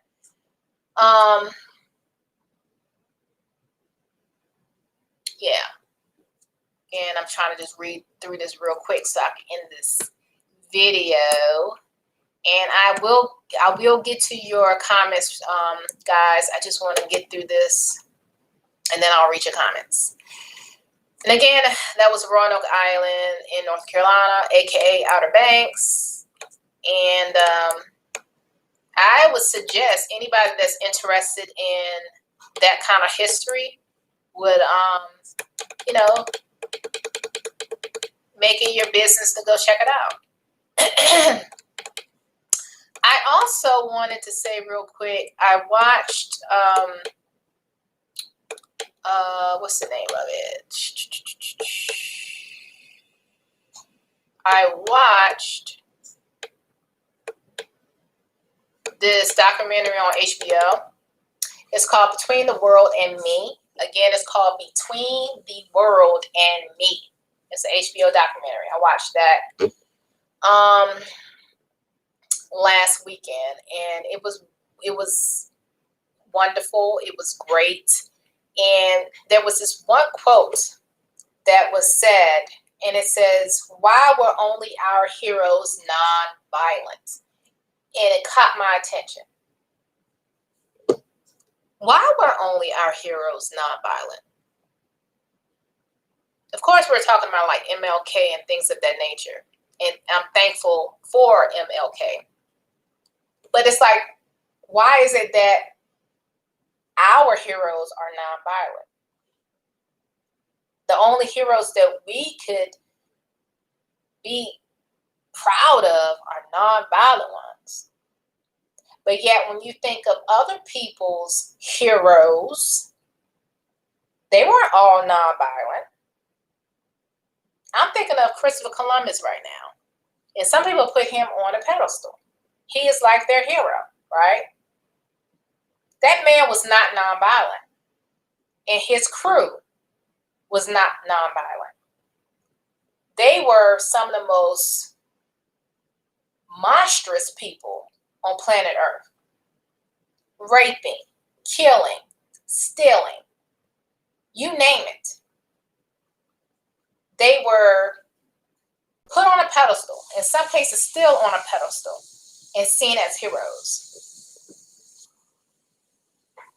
You have a lot of these first presidents of this country, our so-called forefathers of this country. They have blood on their hands. And generation after generation after generation, when we see heroes or someone is put up on, again, a pedestal, they're not all nonviolent. If anything, the trend is violence. But again, why are our heroes nonviolent? That caught my attention. And then another thing, I did catch the Macy's parade because I had nothing else to do because I don't celebrate Thanksgiving. But I caught the Macy's parade, and there was a segment that was where the Wampanoag people were represented, and they were praying to the four corners or the four directions. And they did like some sort of ceremony. Land acknowledgement. Thank you. A land acknowledgement ceremony. So everybody that loves to watch the Macy's parade will know whose land this is and was and always will be. You know, and there was a few people I recognized. One of them was, I keep getting his name mixed up. It's an Anawan. I want to call him Antoine, but it's Anawan. I don't know him personally, but I know of him. He's Wampanoag, and he was on there dancing or whatever like that. And but I found out, even though it was great to see them represent, but also found out later that what they were doing was cut off. They didn't get to finish their entire presentation as far as land acknowledgement and praying in the four directions and things of that nature. They literally, the media or the camera crew or whatever, cut them off, only gave them a minute, I think in 35 seconds, went to the next float or performance or whatever, and they got their whole 5 minutes or whatever it was they needed. So obviously people like myself, looking at it on TV, kind of didn't understand, like, okay, well, they got a minute and 35 seconds. I found through the grapevine that actually they were cut off. And when they were cut off, the one of the hosts, the lady was like, so let's escape now to so-and-so and so-and-so. And I think the next float after that was like a safari type thing. But it was kind of the way she did it. She was like, so let's escape to so-and-so and so-and. Like she was told at the last minute, like we're going to the next thing now. Like maybe she thought that they were going to have 2 minutes or 3 minutes. But it was like you could tell in her voice, like she was told, okay, let's move on. And so, even though it was great to see these individuals representing the Wampanoag people, and again doing the land acknowledgement ceremony and praying in the four directions, it was cut off. So, people within the indigenous community, specifically people from the Connecticut, Massachusetts area, they made it known on social media that was not cool. And I'm sure you can go on YouTube and you can find the clip of what it was. Like, for instance, Native Opinions, I keep up with them. One of the hosts, he posted on Facebook and he says, it's 2020. The year has been bad for everyone. As a reprieve, millions are home this year watching the American tradition of the Macy's Day Parade. In this video, citizens of the Wampanoag Nation attempt to present a land acknowledgement followed by prayers to the four directions. The NBC television network decide they have given Americans enough Indian time and cut away from them to another float built and presented by Resort Casino, which featured a band that got to play their full set. The Wampanoags were on the air a whole 1 minute and 36 seconds. Yes, we timed it. Very clear that network producers were uncomfortable with Wampanoag's message. So that's kind of how I realized, oh, they didn't get their whole time. They didn't get all the time that they were supposed to have. And so that didn't sit well for many people, again, within indigenous communities. So just so you know. But again, you can check it out. Again, you can look on YouTube or whatever. Let's see. What else do I want to see before I end this?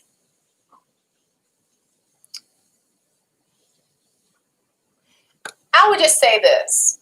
Again, 2020 has been a roller coaster. The writing has been on the wall anyway. This had to happen. Everything that has come to pass has already been written. It had to happen, okay? At this point, it is time to heal. It is time to forgive and to heal. And not to wallow in the past. And when I say wallow, meaning not ignore it. You don't want to ignore the past because you don't want it to repeat it, but you don't want to wallow in it. You want to heal from that. You want your ancestors and generations in the past, present, and future to heal from that so you can move forward, but never forget. Never forget. And I'll say it again, never forget what happened, because we're not going to allow that to continue, that cycle. And fear is at the root of all of this. A lot of these people are just fearful. They're so afraid. And many of them are probably just afraid because whatever benefits they had or have been having, they're so afraid that the tables are going to turn and then they're going to be on the bottom, you know, or they're not going to benefit like they used to. So they're so afraid that we're going to have an equal playing field and they're not going to be treated special or whatever. So I say all of this, guys. Just continue to love yourselves, love others. This is a time to heal. It's a time to forgive. It's a time to never forget, but we need to move forward. We need to move forward. We need a fresh beginning, okay? 2020 has kicked our butts. 2020 has revealed to us what was already there, but a lot of us have been blindsided by it. It was already written, okay? 2020, we're in a new decade now, and now we are approaching 2021. And at this point, again, heal, forgive, never forget, love yourself, love others, okay? That's pretty much what I'm trying to say. Okay, I have not been looking at these comments. I'm going to read through them real quick, and then I have to go, okay? Let's see. Let's go all the way back up to the top. Okay. Ari says, I'm taking note. Okay, I already read that about the vaccine. Nothing new under the sun. I want the hoodie. Yeah, Ari. Ari Ben, you said you want the hoodie. Okay. Again, I got this off of Etsy. I'm sure if you do a quick Google search, if you type this out in Google, right, I'm sure you will be able to see images of this shirt, and you can click on that image, and it will take you probably to the Etsy store. And I believe a Navajo woman is selling these shirts. Okay, I believe so. Let's see. Good awareness of Black and Indigenous together. Yes. I did copper and bronze. Yes, I love copper. And again, I'm at a place right now in life that I don't just wear accessories just to wear it because I think it looks cute. I am wearing things that's supposed to benefit me. Like I read about copper and how it invokes love and feminine energy and balance and creativity. That's what copper is supposed to invoke. And again, black agate. This is good for balancing. It's good for protection. A lot of black stones are good for protection. Like I said, I like black tourmaline. You have obsidian. and things of that nature. So I don't just wear stuff just to be wearing stuff. I actually wear it because it has beneficial properties. Okay. Let's see. When Singerful said they tried to do the same thing to the indigenous tribes as they did with the Africans, break them down so they'd have no recognition of their own culture. Yes. Oh, true. What you do first is you break down their spiritual power. And whatever God or, bigger than life entity that they're observing, they're reverencing, they're respecting, rip that from them. So get them spiritually.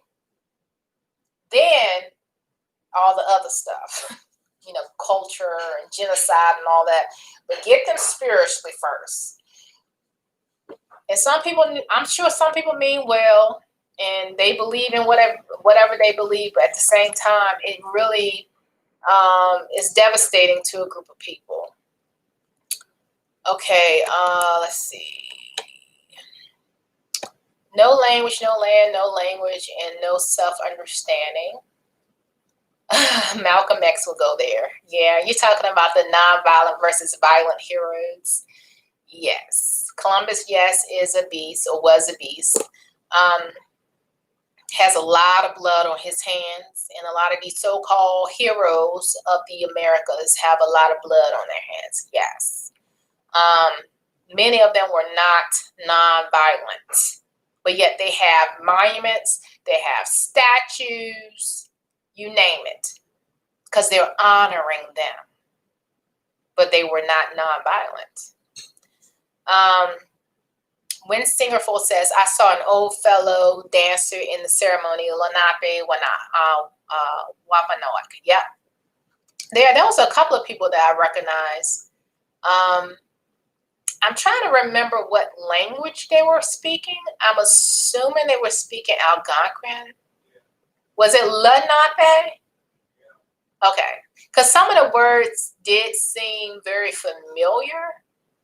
So it was Lenape, Algonquin, Lenape is the dialect that guy was speaking. When Singerful, you said, yes, I thought it had been cut off. Yeah, it was cut off. It was cut off. They barely got a minute and 36 seconds and it was cut off. Mona, they were cut off on purpose. Hi, Mona. Thanks for chiming in. When Singerful says, don't want to give any attention to Shinnecock land rights issues going on now either. Yeah, that is a hot mess. I don't know the Shinnecocks that well. I've met a few in D.C. during different rallies and protests that they obviously traveled from Long Island. But I don't necessarily know them that well, but I've kind of been following their story about the land and things of that nature. And it's just a hot mess. It really is a hot mess. When Singerful says they didn't. Okay. Scared they get their just rewards for all the dirty shot or crap they've done to people of color over the centuries here. Yeah. Scared. And what was that 1617 slavery project? I might be way off here.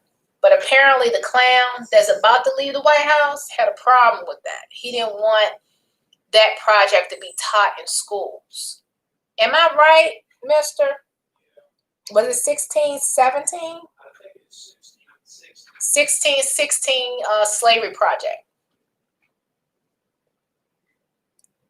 So you don't want people to know the ugly truth of your Make America Great Again nonsense. Is that part of your Make America Great Again? Guys, I saw this movie that's still kind of bothering me. And this was 2 days ago. I saw it on Thursday.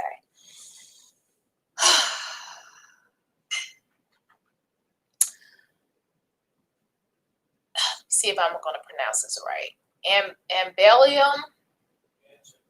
Antebellum, which is it was a time period before the civil rights. The Civil War. And this movie came out this year. It's on Amazon Prime now for like $6 or whatever. But it just left me feeling a certain kind of way because, guys, you know I'm a fan of Lovecraft Country. If you haven't watched it, you need to look at it. Lovecraft Country had a lot of struggle in the show, but you also had a lot of power and a lot of support in this show. And this movie I'm talking about did not have that. This movie played on a reenacting historical location in Louisiana. And I don't want to give away the movie. So disclaimer, I'm about to give away the movie. So you can stop watching if you haven't seen the movie yet. But long story short, the main character was a successful author, and she was very much a vocalist when it comes to speaking her truth about the inequalities and things of that nature, in particular about Black folks. And she got chosen by a group of people who were trying to go back to the pre-Civil War lifestyle, aka slavery. And so she got kidnapped, and she was taken to this reenacting location, again in Louisiana. But they treated people like real slaves, like for real, for real. You had whippings, you had rape, you had murder. You had like what you expect people went through during slavery. All that was going down. And long story short, it took one other person. I'll tell you about that in a second.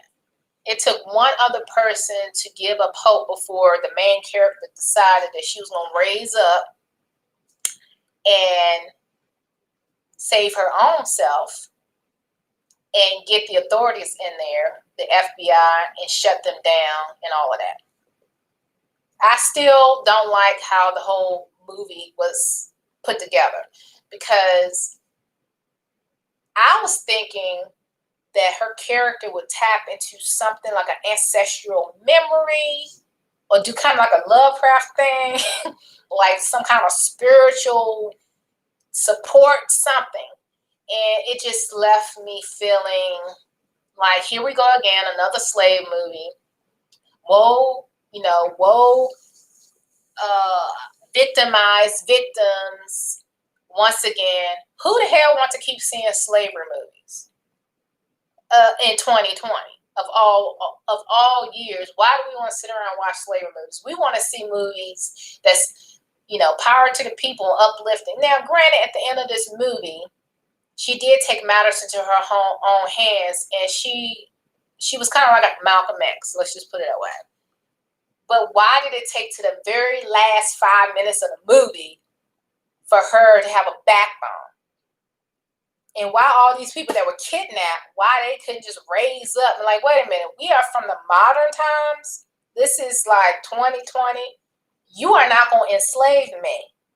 We are going to put you down. So it was like, I don't know. She was so like, Miss Independent, power to the people. But then as soon as she was kidnapped, then all of a sudden she lost her voice. And part of this movie was, you don't talk. If you are a slave, you have no right to speak unless you have a white person tell you to speak. That was a big deal in this movie. You do not have the right to speak, period. So, yeah, I was like, I can't do another slave movie. I just can't. I can't. And so that just bothered me. Let's see. Mona says, I can't see the shirt. Please show me. Okay, sorry. Here's the shirt. If you're still watching, this is the shirt. It says BLKNDN, which means Black Indian. And it says part stolen, part robbed, all American survivor. And I got this off of Etsy. And I also have a hoodie as well, a gray hoodie with the same, logo on it. But anyway, I was like, that is so me. I have to get this t-shirt. This is so me. So hopefully you got to see that message if you're still watching. And then Mona says hi again. And then Sweet, hi, Sweets. Hi. I'm actually glad that you sent me a message because you were checking in on me. You hadn't heard from me in a while. You didn't see any videos. So you kind of like motivated me to make this video today. So thank you. Sweet says hello to the host and everyone else. I just got on now. This video is about to end, Sweet. But of course, you can go right back. Watch it from the beginning. On your Roku or your smart TV or whatever, because last time you told me you were watching me on your television. So you can watch me later, because again, I'm about to end this video, and I said that like 20 minutes ago. Mona says, poo, cool, I love it. Etsy, yes, Etsy. And again, I believe the person who's selling it is Navajo, I believe. I guess she's Navajo and Black, I guess. Because I doubt if just a regular Navajo person going to be selling a t-shirt like that. Sweet says, I love the shirt. The headband is nothing indigenous about it. I actually bought this at the Vera Bradley outlet today.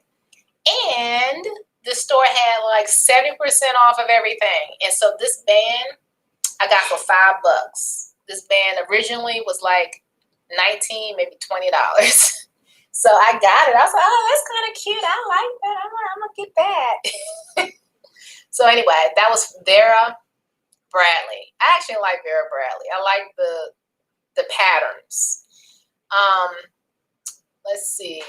When Singerful says, I was actually watching one of your older vids earlier today. Then this evening, I saw your live broadcast. Thanks for watching my videos. Yes, I know some of them are dated. Some of the things that I did in the past, I'm not necessarily focused as much on anymore, like the DNA testing and stuff like that. A lot of the genealogy stuff is still relevant. I actually have to go back sometimes and look at my old videos and say, okay, where did I get the information from again? Because it's been a while. But yeah, the genealogy is still relevant. Again, the DNA testing is probably not as relevant anymore because DNA testing has changed a bit and things of that nature. But yeah, thank you so much for watching my old videos. A lot has changed over the years. But, some of my videos are still relevant. I don't live in Hawaii, but once upon a time I wanted to live in Hawaii. But maybe eventually, one of my manifestations will come to pass, claiming it. And I have one of my vacation homes in Hilo, Big Island, Hawaii. That's what I'm hoping. I keep looking at this drum over here, mister. I keep looking at it. Do you care if I mess with it? I don't care. I don't think that's good. This is not the good one. Maybe you guys saw this drum or not. This is one of Mr.'s drums, hand drums.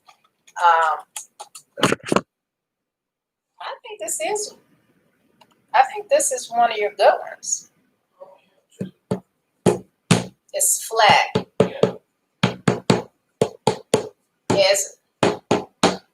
Yeah, this is flat. Where's the other one?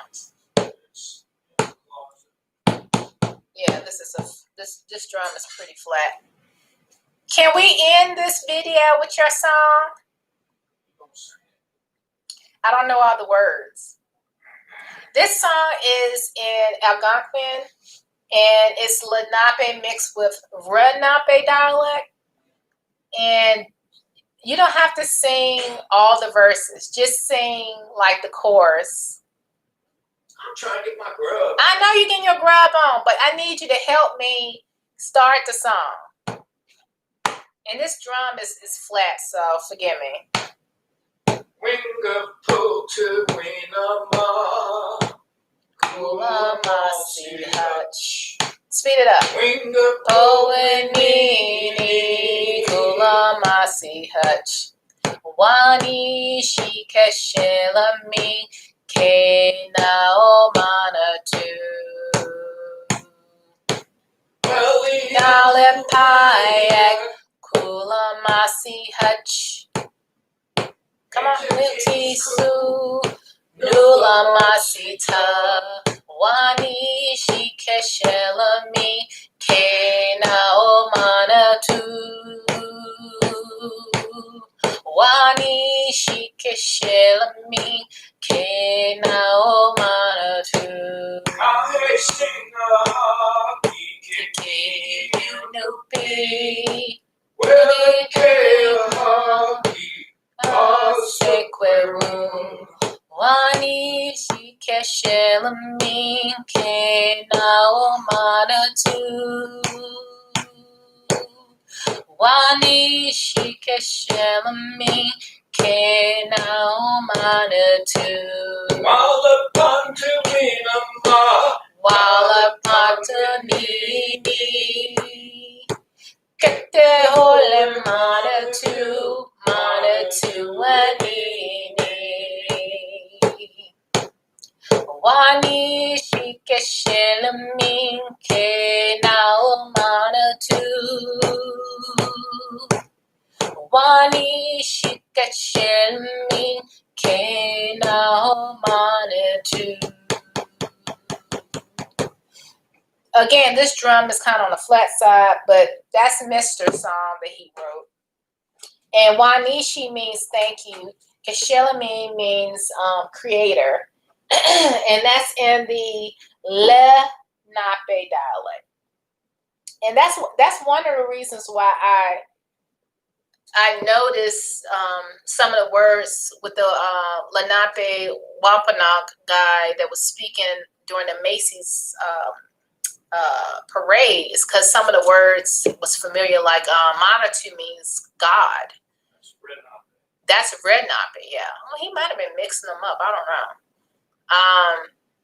But Manitou is Rednape, and it means God or Great Spirit or something like that. But anyway, that's a little taste, guys. I feel like I'm getting hoarse too. I've been talking quite a bit. Let's see. So you love the headband. Let's see. I was actually watching. Okay. Yes, I'm sorry. I will watch this again. I wasn't sure that she was coming on. Thank you for doing live video. You are real and down to earth. Thank you again. Thank you, sweet, for like reminding me that I haven't did a video in like forever. I prefer live because I don't have to update and edit or whatever. It is what it is. What you get is what you get. So thank you. Nice drum. Thank you. Again, that drum is kind of flat. It needs probably more tightening, and it needs to be warmed up because it's kind of cold. And you know, before you use a hand drum, you gotta warm it up. Bagwa says laugh out loud. I don't know what you was laughing at, but okay. Thanks for watching. Sweet says, I guess hi or peace with your emoji. You said beautiful. Oh, thank you. That was not my best voice, but thank you anyway. Because I was like, how does this song go again? And then when Singerful has prayer signs. Yeah, so that song is definitely a song giving thanks to the Creator. And Wanishi Keshilamine Kena Omanatu means thank you, Creator, for the most part. And then Tehole means I love you. And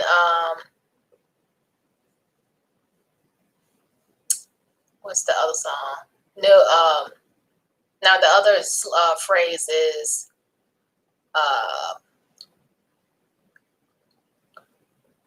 trying to think. Our Mother Earth. Our Mother Earth. Water is life. Water is life. This is our land. This is our land. We stand and defend her. We stand and defend her. And then it's a beautiful day, family. It's a beautiful day, family. Now, family is Tawinama. Sorry, Tawinama. Wingapo is greetings, relations. And that's Runape, right? Wingapo? In general, okay.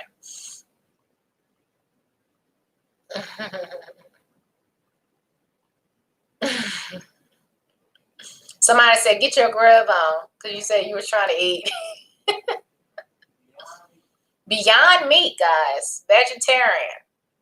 He made 2 Beyond Meat sandwiches. I think I might mention this before, but Beyond Meat is doing its thing. Like, my favorite Beyond Meat is the Beyond Sausage, okay? That Beyond Sausage is good.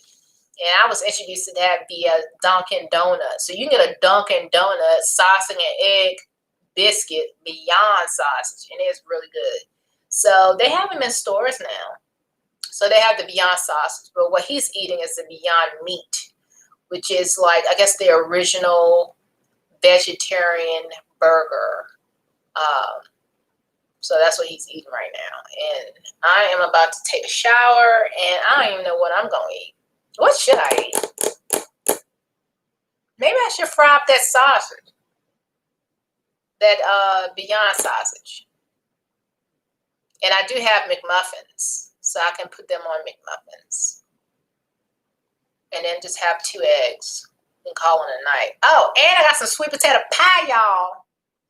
Patti LaBelle, sweet potato pie. You know her famous sweet potato pie. So I got some last week from Walmart. And I don't do pie, but I do her pie. I never liked pie. But everybody was acting crazy over her pie a few years ago. So I said, let me just try this sweet potato pie, see what this is all about. It was so freaking good. So I got some leftover sweet potato pie, Patti LaBelle, and that's what I'm going to have. So I'm going to have like 2 egg Beyond Meat sausage muffins. And I got some gingerbread. No, I got some more gingerbread men from Fresh Market. And they're soft. They're not hard. So they're soft cookies. So we can have that for later. I don't do Christmas, but I do like their Christmas treats.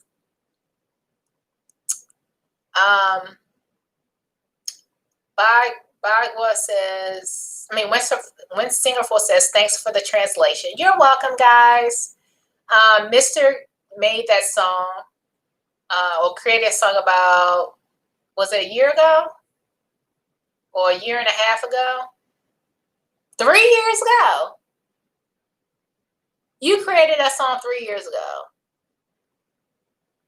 I don't think we were learning Lenape 3 years ago.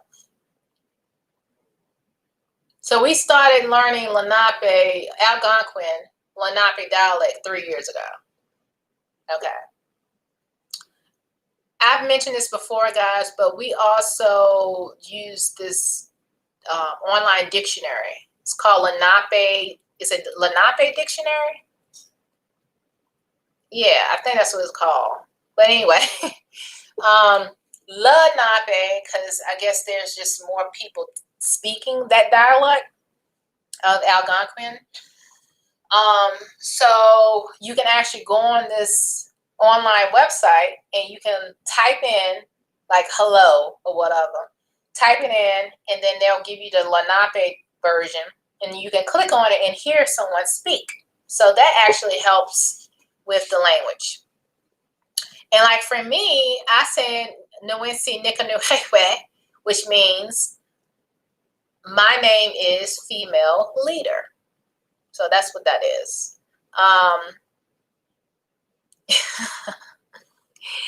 Among Bainum, Among Bainum means she has big breasts. What's another one? I think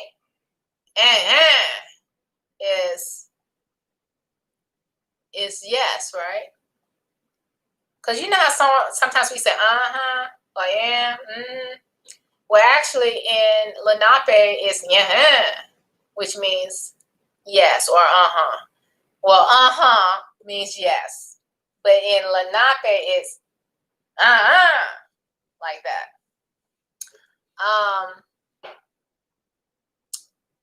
Let's see.